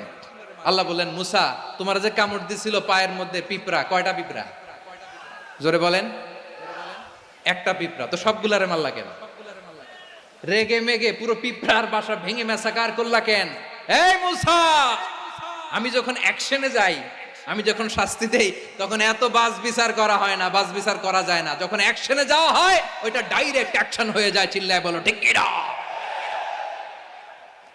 এজন্য আমাদের বাঁচার জন্য হলেও এই পাপ থামাতে হবে, এই শয়তানের অট্টহাসি থামাতে হবে, অন্যায় অপরাধ সমাজ থেকে আমাদের থামাতে হবে। কারণ আযাব আসলে ওরাও মরবে, আমরাও মরব। একটা জাহাজ 2 তলা, আপনি আছেন 2য় তলায়, শুনতেছেন? শুনতেছেন? জাহাজ কয় তলা? আপনি কোন তলায়? 2য় তলায়। নিচের তলার কিছু লোক জাহাজের তলা ছিদ্র করতে আরম্ভ করছে। কি ছিদ্র করতেছে? আচ্ছা, জাহাজের তলা ছিদ্র করলে তলা দিয়ে কি ঢুকে? এখন আপনি যদি বলেন আমার কি, আমি তো 2 তলায়, আমার কি, আমি তো সেফ, আমি তো সেফ জোন, আমি তো ভালো আছি, আমি তো ভালো আছি, ওরা ছিদ্র করে ওরা মরবে। আসলে কি শুধু ওরা মরবে, নাকি তলা ফুটো হলে ভিতরে পানি ঢুকলে আপনারও সলিল সমাধি হবে? তলা দিয়ে যখন পানি ঢুকবে, জাহাজ ঢুকলে আপনিও মরবেন। এজন্য নিজে মরার আগে ওই পাগলগুলোর নিচতলায় যে থামাতে হবে। চিল্লায় বলেন ঠিক কি না? এজন্য আল্লাহ বললেন, মুনকার প্রতিরোধের দায়িত্ব সমাজের টপ টু বটম সবার। পুরো আম্মার দায়িত্ব, সরকার প্রধানের দায়িত্ব, প্রতিটি ফ্যামিলির প্রধান বাবার দায়িত্ব, বিশ্বনবী বললেন প্রতিটি সচেতন মুসলিমের দায়িত্ব। এজন্য মুনকার প্রতিরোধ করার দরকার আছে না নাই? সমাজে এই যে ইফটিজিং হয়, আপনার বোনের বয়সী একটা মেয়েকে কিছু বকাটে টিটকারি করে, এই বলে সেই বলে, নোংরা কথা বলে, রাস্তায় দেখেও আপনি পাশ দিয়ে না দেখার মতো চলে যান কেন? আপনি দাঁড়ান না কেন? আপনি দাঁড়ালেই তো থেমে যাবে। কারণ সত্যের যে শক্তি, তার সামনে মিথ্যা মুখ থুবড়ে পড়ে। আপনার সামনে ও কিছুই না, নাথিং। আপনি দাঁড়ান, ওকে প্রশ্ন করেন যে আমার বোনকে তুমি ডিস্টার্ব করো কেন? আপনাকে দেখে আরো 5 জন দাঁড়াবে, 5 জনকে দেখে আরো 10 জন দাঁড়াবে। আমাদের নীরবতা আর আমাদের নিশ্চুপ থাকাই জালিমদেরকে আরো শক্তিশালী জালিম বানিয়েছে। এজন্য মুনকার প্রতিরোধের দায়িত্ব আমাদের সবার। টেন্ডারবাজি, চাঁদাবাজি, দুর্নীতি, অপরাধ, দখলদারিত্ব, মজুদদারি, এগুলো সব কিছু একসাথে প্রতিরোধ করতে হবে। ঠিক কিনা বলেন? একটা মানবিক সমাজ যদি চাই, প্রতিরোধ করতে হবে। প্রিয় ভাইয়েরা, আল্লাহর শপথ নিয়ে বলি, এই নাসিহাতগুলো সবার জন্য, সব দলের জন্য, সব মতের মানুষের জন্য। আমরা কোনো দলের প্রতি মানুষকে ডাকি না, আমরা ডাকি ইসলামের দিকে। সব দলের, সব মতের সব মানুষদেরকে আমরা আহ্বান জানাই, আসুন আমরা একটা সুন্দর সমাজ বিনির্মাণ করি। এই যে নতুন বাংলাদেশের এক সুযোগ এসেছে, আর জীবনে হয়তো আসবে না, সামনের 100 বছর এই সময় আসবে না। আসুন দেশটাকে আমরা সাজাই, আসুন আমরা দুর্নীতি বন্ধ করি, আসুন আমরা চাঁদাবাজি বন্ধ করি, আসুন আমরা দখলদারিত্ব বন্ধ করি, আসুন আমরা এক দল আরেক দলকে নিশ্চিহ্ন করার যে রাজনীতি এটা বন্ধ করি। সব দলের প্রতি আমার আহ্বান। আমি কিছুদিন আগে একটা নিউজ দেখলাম, ওই যে লন্ডনে বসে জনাব তারেক রহমান সাহেবকে আমি ধন্যবাদ দিতে চাই। উনি সংবাদ শোনা মাত্রই ওনার দলের অনেক চাঁদাবাজকে উনি বহিষ্কার করেছে। I do appreciate. প্রতিটি দলের এরকম ইনিশিয়েটিভ নেওয়ার দরকার আছে না নাই? যে কোনো দলে এই প্র্যাকটিসটা থাকার দরকার আছে না নাই? চাঁদাবাজদের সাথে আপনারা নিজেদেরকে মুক্ত ঘোষণা করবেন যে এরা আমার দলের কর্মী হতে পারে না। আমরা চাঁদাবাজ মুক্ত বাংলাদেশ চাই, জুলুম মুক্ত বাংলাদেশ চাই, ফ্যাসিজম মুক্ত বাংলাদেশ চাই, গুণ খুন খারাপি মুক্ত বাংলাদেশ চাই। আমরা নতুন ভোরের বাংলাদেশ চাই। ওই বাংলাদেশ পাওয়ার জন্য মুনকার প্রতিরোধে, অন্যায় প্রতিরোধে যদি বাঘের বাচ্চার মতো, আবু সাইদের মতো 2 হাত উঁচু করে বুককে টান টান করে প্রসারিত করে দাঁড়াতে হয়, রাজি আছো মুসলমান? কারা কারা রাজি? আল্লাহকে হাত দেখিয়ে প্রতিজ্ঞা করো।